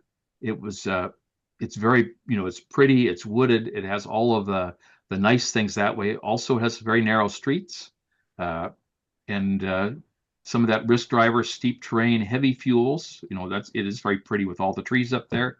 Single access, virtually no defensible space. Heavy mixed conifer with dense understory. Moderate intermix, defensible space. Again, this is that area at 5 feet, and then the 5 to 30, nearly absent up there. Access and evacuation severely limited. Utilities, overhead, limited hydrants with operational constraints potentially compared to other places. Overhead lines of propane tanks, and priority mitigation, fuel reduction, access improvements, defensible space, and infrastructure upgrades. And that infrastructure upgrade might be some of those like turnarounds that we would talk about there, and perhaps for fire hydrants up there. Again, the roadside treatment is creating a road that be less susceptible to wildland fires, really encroaching on that road, and would allow both fire access to get in there and also people to evacuate out a little bit safer. Like Neskowin proper, if there are some dead end roads up there, you know, try to create cul-de-sacs or turnarounds at the end. And then for South Beach, again, that same idea to make sure that people can get out of there in case a fire is coming. Have, you know, doing some roadside treatments, remove the brush along the roadside there. Okay. So Slab Creek, it's actually outside of the fire protection district, but I'm sure, I would imagine that somebody may respond up there or would respond. It was rated as extreme because it's way up Slab Creek Road there. Again, it's a beautiful place to spend some time. Has a little different weather climate, I think, up there compared to down in Neskowin. But primary risk drivers, extreme fire behavior. You have all of the vegetation around you. There was no hydrants up there. Single access road, heavy fuels. Structure density is low but highly exposed. Defensible space, poor to none. Access single route. Water supply, no hydrants with minimal draft sources. Overhead lines. Propane tanks severely limited by isolation and infrastructure, and priority mitigation measures. Develop a water supply, fuel reduction, and improve defensible space. Again, the idea of the plan is to sort of identify things where, limit the, damage to structures, and also make sure that people can be safe. Those are evacuate safely if needed there. So there's some thoughts that they had, some thoughts they brought out. If you have dead end roads, make sure that apparatus can get in there. Again, roadside treatments to evacuate. If you can clear the vegetation from the edges of roads in different access points. And something that's a little different compared to other areas. One was developing a safety zone. And what a safety zone is they sort of think you could think of it as a temporary refuge. If you can't evacuate, if you can't go north, or say in Slab Creek, if you can't go west towards Nesquin, if you can't go east up over Cascade Head to that alternate route there, it would be a zone that would be far enough away from fuels that you could survive in that area. It wouldn't be necessarily a pleasant place to survive, but you don't necessarily have a beach to go stand on there. And this would be creating a safety zone, a temporary refuge area, and also recognizing the limited amount of water up there, to develop a tank or cistern system and have access to that so that can be used by different fire protection agencies there. So this is the part about fireworks there. I don't know if this is exactly the wording you looked at, Nancy, but it's basically, it's at the end, it's near the end of the main document. And it doesn't necessarily say that we're going to have no fireworks, but it does address sometimes the disinformation or the hard to get information where you can have fireworks. You can't have fireworks in Lincoln City, but you can use them in Nesquin. It tries to create a communicated, like a linking where people can sort of find out where you can and cannot have fireworks. Basically, like linking fireworks ban directly to the Oregon Department of Forestry or local fire danger levels, something like that. Prohibit fireworks discharge entirely within high-risk fuel zones. We just wanted to put that in writing there. This would be a good idea. It makes sense. Partner with the Oregon Parks and Recreation Department and U.S. Forest Service to align fireworks prohibitions across beaches, sand dunes, and federal forest lands. This would be, right now, I suppose you could have fireworks in Tierra del Mar, but you couldn't have them at Sand Lake. Sometimes it makes sense that these things should be aligned across different organizations. It makes it really hard for somebody to understand where they can and can't have fireworks. This idea of establishing a civil citations fire framework enforceable by code enforcement officers, not just the sheriff's office, rather than relying on criminal charges. The code, civil citation could be something like, it wouldn't be a misdemeanor. It'd be more like something below that, something like a traffic ticket, where it could be written by a different group of people. Restrict temporary local access sales, and this is interesting, prominent fire disclosures at point of sale locations. Trying to tell people that there is fire danger out there at this time of the year and letting them know about that. And I think I'm over time here, so I'm just going to, this is not much different in terms of time you have if you were actually in a fire emergency these next 2 minutes or so. I don't know if you've heard of Ready, Set, Go. If you live on the coast, you should probably have a go bag already, because the possibility of a tsunami is always with us and we need to be ready to go. But basically that part is the ready, be aware of the danger, be set. Basically, there can be very little time between these ones. There's significant danger in the area. If you need more time to react, if you have horses, dogs, other things, it's the time to be moving at that point. And then the go part, evacuate now, leave immediately. There's extreme danger and your risk. And so if as we come forward, I don't know if, I'd like to think we're not going to have the same thing that happened at Echo Mountain. But if you do hear these level warnings, these level 1, level 2, level 3, I wanted to make sure that you knew something about that as we're heading into another high fire danger month in Oregon and in Tillamook County. Recommended resources, and I always like to finish with a pretty picture. This is out at Cape Lookout. A couple weeks ago, we went out there for the sunset and saw a gigantic balloon blower. Maybe they're on Nescoin too. They do that down there, but it was very nice. So I do thank you for your time. And if there's any time for questions, I'd be happy to take that. I think I took all of my time today. Well, thank you, Dave, so much for this presentation, and we will happily accept it and put it in the meeting folder, particularly with all the links you have. And on behalf of the committee, I do thank you for adding in the information about fireworks. We will continue to work on the enforcement side, but we do appreciate your listening to us about that very much. I'm hesitating because I don't want to lose our quorum.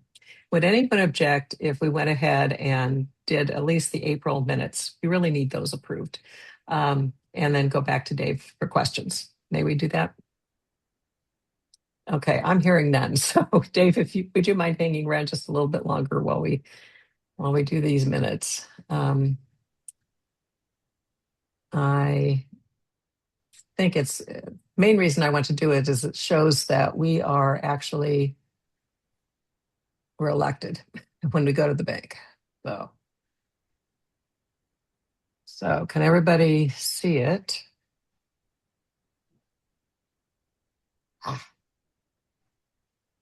I have to find out where there they are.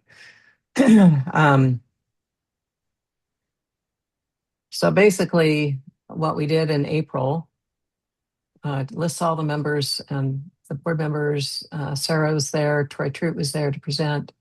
Our members, Alex was in charge of the meeting as our acting chairperson, along with his other hats. Minutes were approved. Chris presented the treasurer's report. Everybody liked it. Executive report, board report. Jeff Walton was introduced as our new NCAC representative to work with the county. Rand provided an update on the community plan. I, as chair of the bylaws subcommittee, reported that our bylaws had been approved at our special membership meeting, along with the updated PPNR. And then the officers were elected. So Candace and I were elected chairperson and secretary to fill vacancies from that day through June 20th, 2027. We assumed our positions immediately. We were elected unanimously. And then Alex and Chris were elected to continue their terms for a full 2 years starting July 1st to go through June 30th, 2028. And then we had our program on the Nescoin Water District plans with Guy Siebert and Troy Trout. And then we had a brief introduction of Jeff Walton and encouraged members to contact him about the Tillamook County Roads Planning Project. And then we had Sarah Absher gave some information regarding various things in Tillamook County, including the code enforcement update that she did and ended up doing on June 13th membership meeting, and the STRs update that would be coming up. It turned out it was July 30th. She talked about a workforce housing project with a grant, several grants actually, on the old Beaver Creek Schools property. And then she updated us on the ongoing FEMA biological opinion. And we discussed a bill in Congress that was represented to separate out the BIOPS and the FEMA flood protection program from the Environmental Protection Act. It turned out later, we had a motion that was approved to refer it to the executive board for discussion and resolution. It was amended and approved. It turned out later that we reported on in June that bill was dead. So we ended up not doing anything with it. And that was it. Any questions on these minutes? I have one question. Would you mind going up to the terms where you say what your term is when you're elected? Yes, the term was from, the date of this meeting was April 11th. And so we took over immediately. June 30th, 2027 instead of the 20th? Yes, it should. Thank you, Susan. I'm going to make that correction right now. Yes, in fact, let me get that to review and turn on change tracking. Susan, you are amazing. You are really good, Susan. It just There caught would my have been eye. 10 days of chaos. Yes, it would have. Yes. Thank you. Thank you. Any She's taking further? this to the bank, so you Yes. know. Thank you. Thank you. Any other excellent comments like this? All right. Any others? All right. Thank you. So, any further comments, or hearing none, the minutes are approved as corrected. All right. Thank you very much. Let me save that. All right. So, if we have time and a quorum, we will do the other 2 minutes, 2 sets of minutes, but that was the really key one. So, after we finish with Dave. Thank you, Dave, for letting us interrupt you. So do we have any questions for Dave on the plan, or any comments? Because he and his team have been really hard at work. And I will just ask Dave, would you please just mention again who that we got a grant from the Oregon State Fire Marshal, correct? And the different groups involved with this. Yeah, so Randy Thorpe, through the Tillamook County Emergency Management, got a grant from the Oregon State Fire Marshal to have a community wildfire protection plan completed for Tillamook County. That plan, the contractor that was selected was Bintel. They're out of Colorado. They made several site visits here, but they basically gone back home and are provided the plan for us here. But that's sort of the connection there. Randy Thorpe, Department of Emergency Management, State Fire Marshal provided the grant, the funding, and then Bintel was selected as the contractor. Great, thank you. Does anyone else have any questions or comment for Dave? I have a quick comment, just to expand on something that Dave, you said about Slab Creek Road. You mentioned it is not in the fire district. You did mention that the fire department would probably respond. So for anyone who's living in an area that's not in the Nestucca Rural Fire Protection District, the fire department does still respond to all of your calls. Being in the fire district is a community can opt in to the district, and that means that you will contribute to the district on your taxes. And there are some places that are rural enough, and Slab Creek Road being one of them. We have a lot of them in the district in our area that aren't technically in the district, and that just means that the residents aren't paying taxes that support the fire department. So we do still show up and put out fires and all of that. It does mean that if there's fire department activity on your property, there's a chance you do get a bill from the district. So that is the benefit. And Wyatt, I'm sure if you're here and you want to chime in or correct anything I'm saying, but that is don't worry if you were concerned that you look on the map and you're not technically in the district, the fire department still does show up. Yeah. Thanks, Hal. Yep. Okay, thank you. Any other comments for Dave? I have a quick question. If there were a wildfire that was approaching Neskowin and could, possibly affect, let's say, the village area of Neskowin, is the county responsible for issuing evacuation notices to the people of Neskowin? And if so, how would they notify us? Because that last fire you talked about, the Echo Mountain, I think the fire came within like 10 to 20 miles of Neskowin as a crow flies, and there was no evacuation, no get ready notice. People just had to figure it out and get the heck out of town. So is it the county that is responsible for notifying the people of Neskowin if there's a fire approaching? And how do they do that?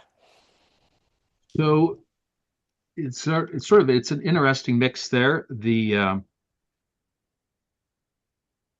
sheriff's department is the group that actually has all of the sheriff's department, under recommendation by the firefighting groups like the Nestucca Rural Fire Protection District or Oregon Department of Forestry, would make a recommendation to the sheriff's department that they issue an advisory to get people, to make an advisory, that level 1, level 2, or level 3 advisory there.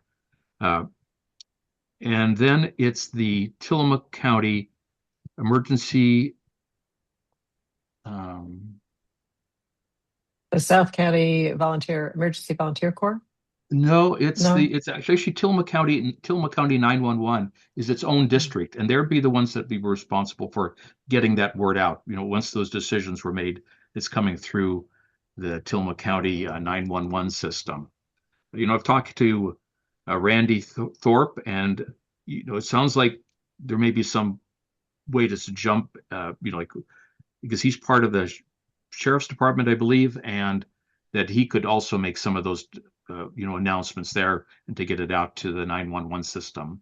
The way you're going to find out it probably quicker is this Everbridge system, and that's hooked into your cell phone system or a landline phone, and that would make an announcement that this is the area you live in, this is where you are, these are the level 1, level 2, or level 3 advisories. In that case, I don't know if that's answering your question, but it does come, the county sheriff under the advisory of in the Stucker Rural Fire District or the Department of Forestry makes an advisory to the sheriff's department. The sheriff's department has that official say, and then that message is distributed through the 911 group there. Okay, thank you very much. Are you familiar with that alert system, Julie? Yeah, I have it. Okay. Or I've had it in the past. So yeah. Yeah, So we have heard. But you see, that didn't happen in that last fire. Right. So that's why we were, many of us, pretty concerned. I had relatives staying at our house and figured out that fire was approaching, the hills around Neskowin, but then the wind shifted and it went towards Lincoln City instead. But still, it should have been a get ready to go notice.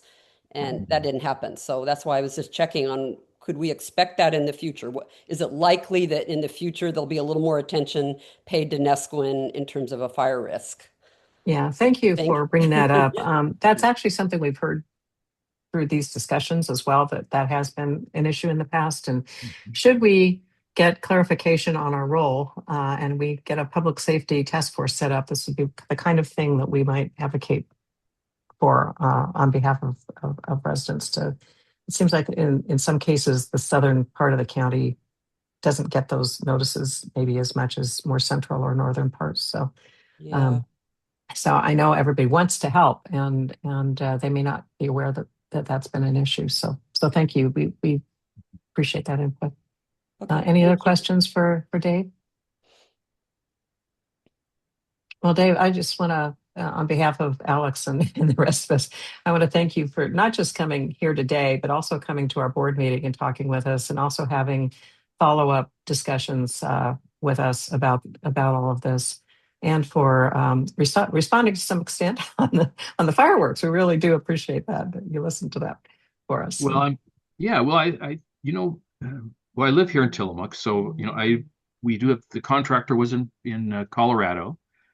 But I live here in Tillamook, so even though there are 3 different Tillamooks, North, Central, and Tillamook, it's North, Central, and South. We're all one Tillamook County, and we're all one, part of the North Coast here. So, I try to listen to everything and appreciate local knowledge, and I do always think that local knowledge is best. Well, thank you so much. We really appreciate your coming. Okay. Well, thank you. Okay. I'm going to move on to minutes, and then Joni has something she wants to say at the end under public comment. So thank you all for hanging in here. Actually, it's 3:31. If there are no objections, I would like to extend the time to 3:40 today. Any objections? Okay, let's quickly go. I'm first going to go to the June 6th meeting, which was extensive. As I wrote minutes, it was like, wow, we did a lot in June. Trying to get it into position where I can see it. It does not want to move. Sorry. Well, can everybody else see it? Yes. Okay. Yes. All right. For some reason, it does not want to move off a different part of my screen. Okay, so basically, we met on June 13th. Here are the executive board members. Sarah Absher was here, and members present, and Jackie Hinton attended as the Neocani CAC chairperson. We approved our minutes of the May 20th special meeting and deferred the April ones. Wish I could actually move this so I can read it all. It's just not wanting. Anyway, we went through the executive board report, mentioning that bill we talked about previous month was dead. We also mentioned that we had set up a task force of Tom Perhodich, White Angelo, Tom Sype, and myself to draft a position on the Tillamook County Fireworks Ordinance that was presented to the Board of Commissioners and membership at special meetings. We went through notices from Tillamook County, and Sarah Absher talked to us about sorry, I'm having trouble seeing it. This.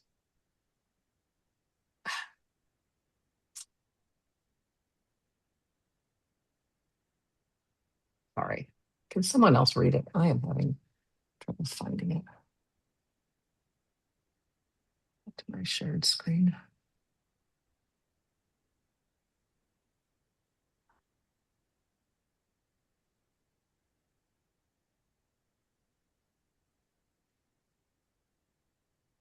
It's ridiculous. There it is. There, sorry. Okay. And Sarah talked about an application in progress for a regional campground north of Sahalee, and it'll likely go to hearing. She said we'll be given adequate notice for it. I've seen no updates on this.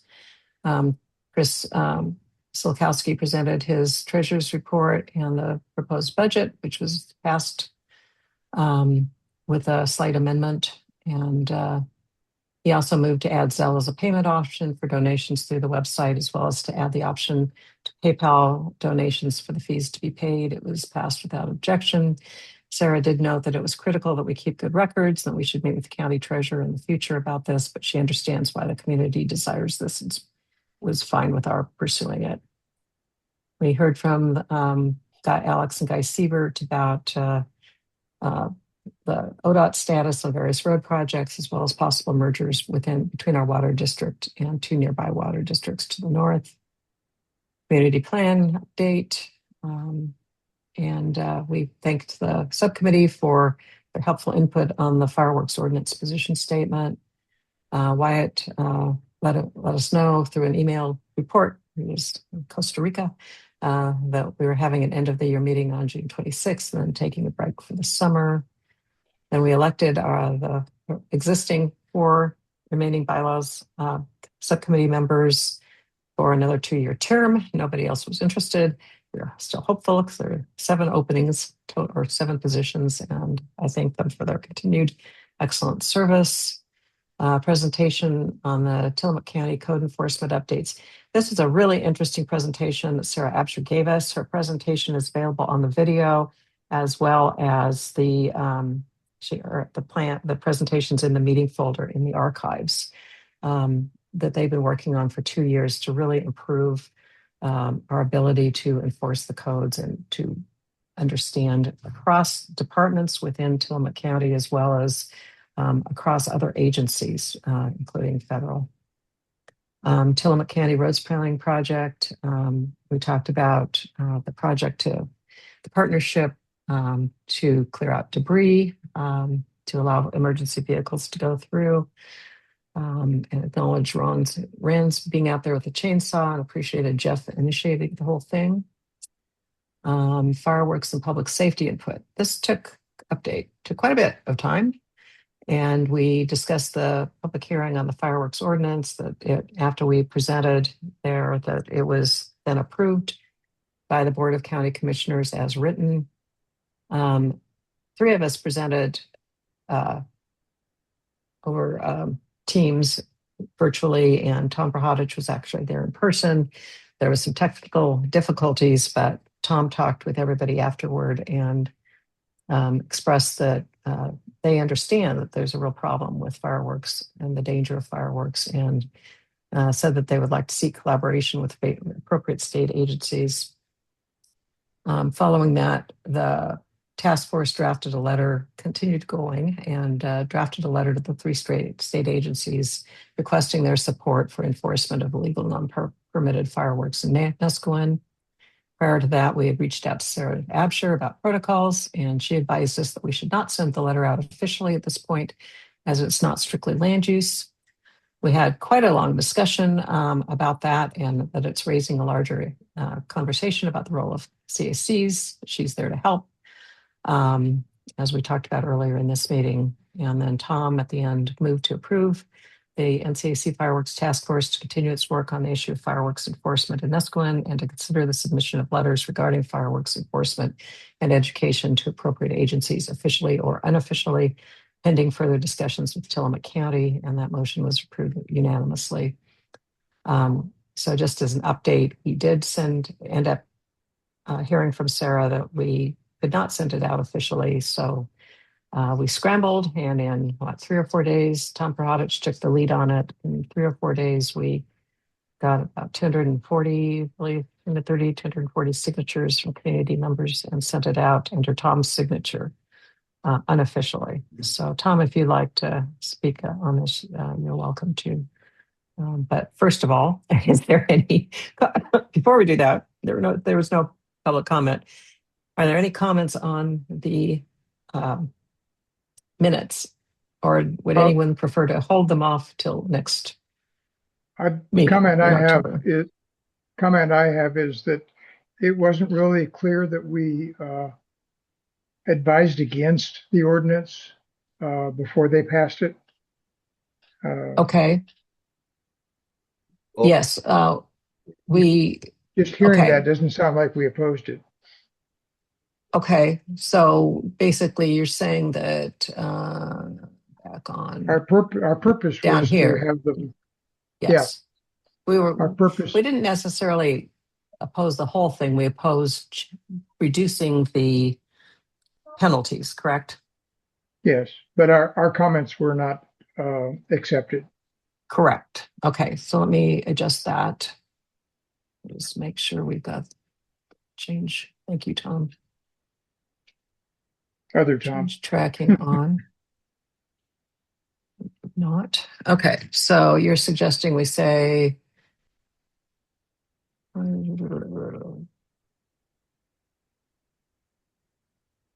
yes. Okay, so we attended.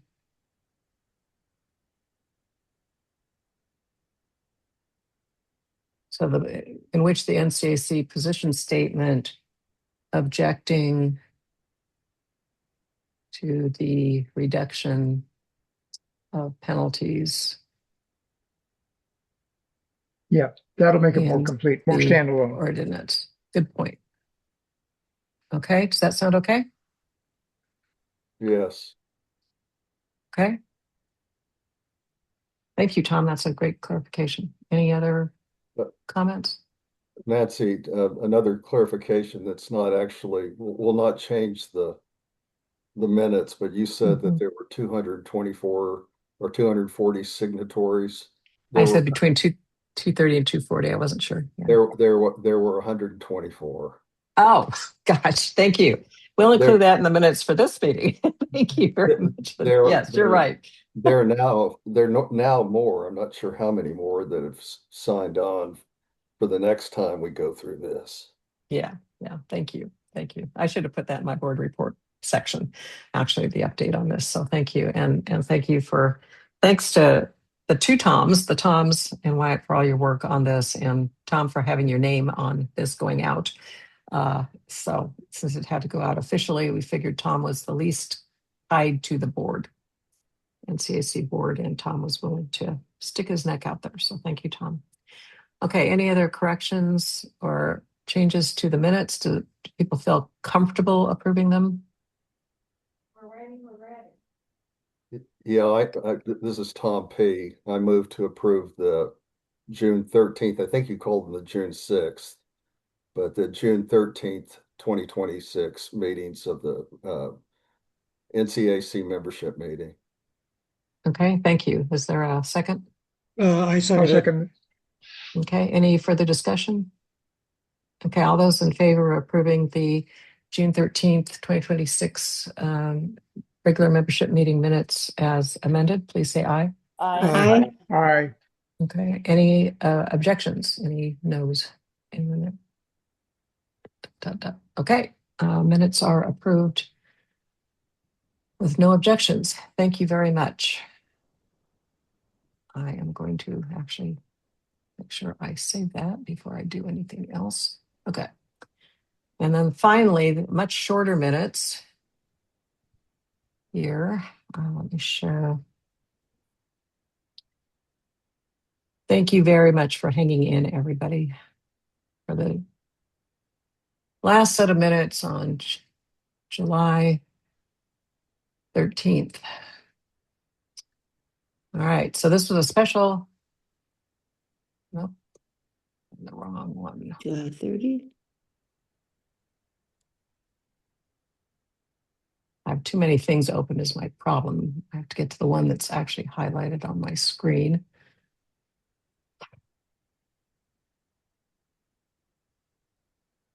I see a green line somewhere, but I just can't get to it. Can people see it? Yes. Yep. Yes. You can see the minutes. Well, I could. Now the Now you can't. Okay. Can you see them Oh, again? there you go. If It's it back. if it matters, there's nothing controversial about them. All you do is outline what Sarah talked about. There it is. Yes, they're very bland.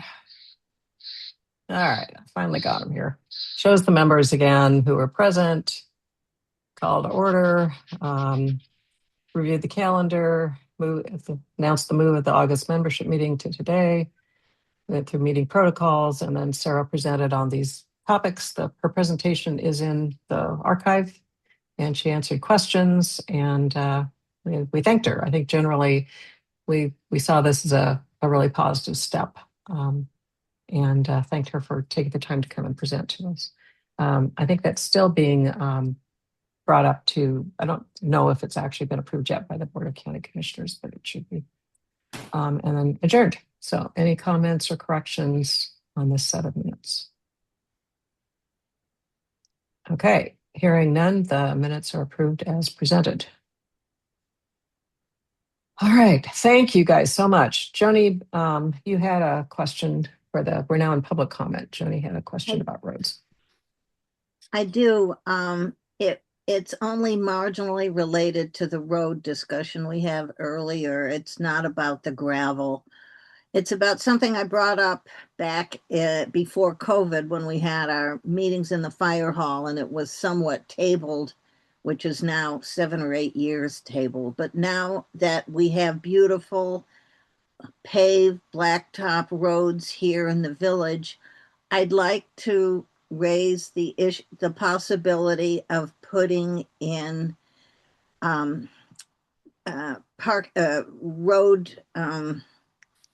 what do you call them? Speed bumps. My road, I border a gravel road, Silverton and Hawk Drive, which has become the Ventura Freeway in the last couple of years since we've had these beautiful paved roads. And it's just so fast and so trafficked now that the heat has brought record numbers of tourists here, which is great, except for how fast everyone's driving on this road. And maybe even north of the golf course, up into Nescoin North. I don't know. The residents there will have to add or ignore this. But I really would like to bring up the possibility of putting speed bumps in. They have them on one of the roads in South Beach, and there's virtually no tourist traffic there other than the people who stay in those houses. Okay, well, thank you for bringing that up, Joni. I'm thinking, that would be a good thing to send to Jeff Walton. Jeff, are you here to put on your list? I think Jeff looks like he is left. But feel free to contact him through info@ nescoandcac.org, and we will get Okay. the comment to him. You might also bring it up at a community plan feedback session. Otherwise, if anyone else has some ideas here on appropriately handle this, you could also contact the roads department directly. I know speed bumps can be a really controversial subject, right? Some people love them, some people hate them, but it's a public safety issue. Who would have thought that the road paving project would cause an additional issue? It sounds like we've lived with potholes for decades, and nobody made a big deal about it. And now people still ran over them but between the gigantic vehicles that are coming in here and that are impervious to speed bumps, most of them, I mean, everybody seems to be driving an SUV. I don't see any XKE Jaguars driving to the golf course. Okay. Well, thank you, Joni. We will take this and pass this on, and feel free again to pass it on directly to the Public Works Department and to Jeff, and bring it up in a feedback session. If anyone else has any thoughts on this, please speak up now. Nobody likes them. I know. I know we have the that. same discussions where I live too. So yeah, thank you all. So any other items for public comment? Okay, well, again, we've run almost 2.5 hours. We were going to figure this out, but I hope you found the information today of use and interesting. We are here to hopefully provide a service, and please don't hesitate to reach out to us at info@nescoandcac.org. We'd love to hear from you, and we will respond. And thank you again. If you have any ideas, we will be our next regular membership meeting. Oops. Hey, Alex, you're on. Well, we can still hear Nancy, but Nancy, you can't hear I'm not sure if you can. Me? We can hear you, but your video is frozen. Oh, my internet's unstable. Yeah.